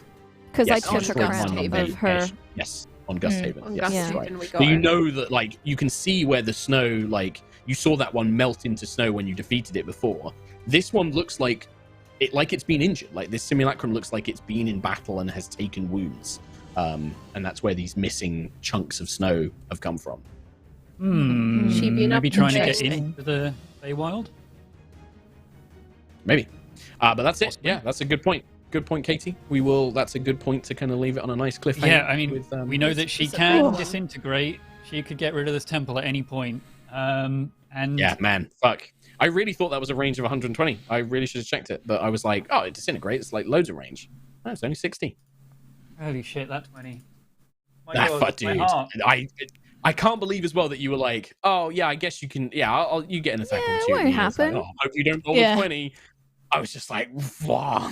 I can't believe But it. man, well, that's the second natural 20 against me because Sentry protected one away Protected Yeah. you against one as well. and protected yeah, a for sure. 19 and gave me the Well, it's saving just throw. like- Everybody else Oh. was like jumping in and out. You were the only one who was out long enough for me to actually make attacks against. Like everyone else was like in and out, in and out. I Yeah. knew I had to get rid of the horse so they can't go into the ethereal realm, Yeah, realm that was over smart. and over. I can't talk. That almost killed me. I think you almost natural 20'd me. I almost died. Yep. When I saw that. Holy crap. Carved your heart out. yeah. Oh, Nuts. Nuts. Out with a Well, spoon. it's not over yet. Let's not say never because it's not over Yeah. yet. Never say Kicking never. off Next time. 2022 with a bang. Yeah. Talk about a bang. Yeah, for sure. Yeah. But that's it. Thanks for joining us. We will be back next week to 2 weeks for continue this. madness. Yeah. Yeah. But first, donations. Yeah. Take it away. We had a donation from Scuba Dude. It was $20 dues, and they said, "Hey, again, still catching up on the VOD squad. But I just wanted to wish you all a good start to the new year and let Tom and Katie know, have you given the high honor of naming 2 of my Pokemon on my current team, Ayla and Keelek? Well, I'm off to work. Nice. I want to know Yay. what 2 they are. Am I Pidgeotto? Hope you're a Holucha. Oh, am I that weird bird with the psychic and it's got the third eye? I hope not. It would make sense, though. I hope not, though. It would make sense, though. Mm. Um, Sigilyph. yeah, I think that's the one. Mm. And Ayla is probably Timber. Music with Matt C. Hey guys, thought I would finally use a donation as a bit of self-promotion. I did see this actually. Matt C has opened commissions for music. They've done a lot of fan art for nice. us. So if you want some commissioned music, Matt C, check it out on Twitter and YouTube and stuff. Crispy with a double hundo. Oh my holy God. crap. Oh, thank you. Welcome you so back. much. You've been sorely missed. Thank you very much, Crispy. Good lord. Ulfger, first time watching live. It's taken a while to catch up, but we finally got here. Being stuck in over Christmas with COVID has been made a lot better with High Roller's goodness. Thank you all for the awesome stories and characters. Thank you very much. Squibbies, I've been watching since the session where Quill lost his eye, and this shit just keeps getting better and better. Worse for me, but yeah. You guys have inspired me to get into D&D and make a bunch of characters, even though I don't have a group to play with yet. Well, to be honest, character creation is pretty dang fun anyway. It's quite common. People do that quite a lot, actually. Yeah. In preparation fun. for having a game. There's a lot of places to try and find a group as well. Squibbies, I hope you find a group soon. Nose Troll donated, thank you very much. And Sambria, I love you guys, and I'm thrilled to be able to. Oh, wait, sorry. I love you guys, and I'm thrilled to be able to donate this little bit for your continued well-being. Keep up the great work, and Blue Skies from Florida. Thank you very much. Also, thank you. Recall gifted 100 subs earlier.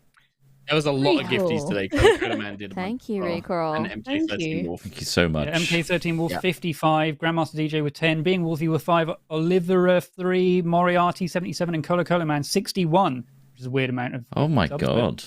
Good God. Thank you so much. If Thank you got you. gifted subs, make sure you thank them and use the emotes. We had some bits from Lexi Make Stuff, and MK13 Wolf was a full hundo in bits. Wow, thank you. And Thank they you say, very much. let's hope this year is better than the last fucking 2. And 2 wrongs don't make a right, but 2 rights make a hell of an airplane. Nice new year. That's it. I like that one. And that's it. That's everything. Awesome. Thank you very Oh, much, thank you, everyone. everybody. Thanks, everybody. See you Thanks. next time. Yeah. Well, I that's won't it. die. Thanks very much for joining us. We definitely won't yeah. be thinking about next this all week. Yeah. Again, it's it's not as bad as you think. It's not the real Valkyrie, so- Sure. It's not the real one. It's not the real one. Tell that to Quill's neck.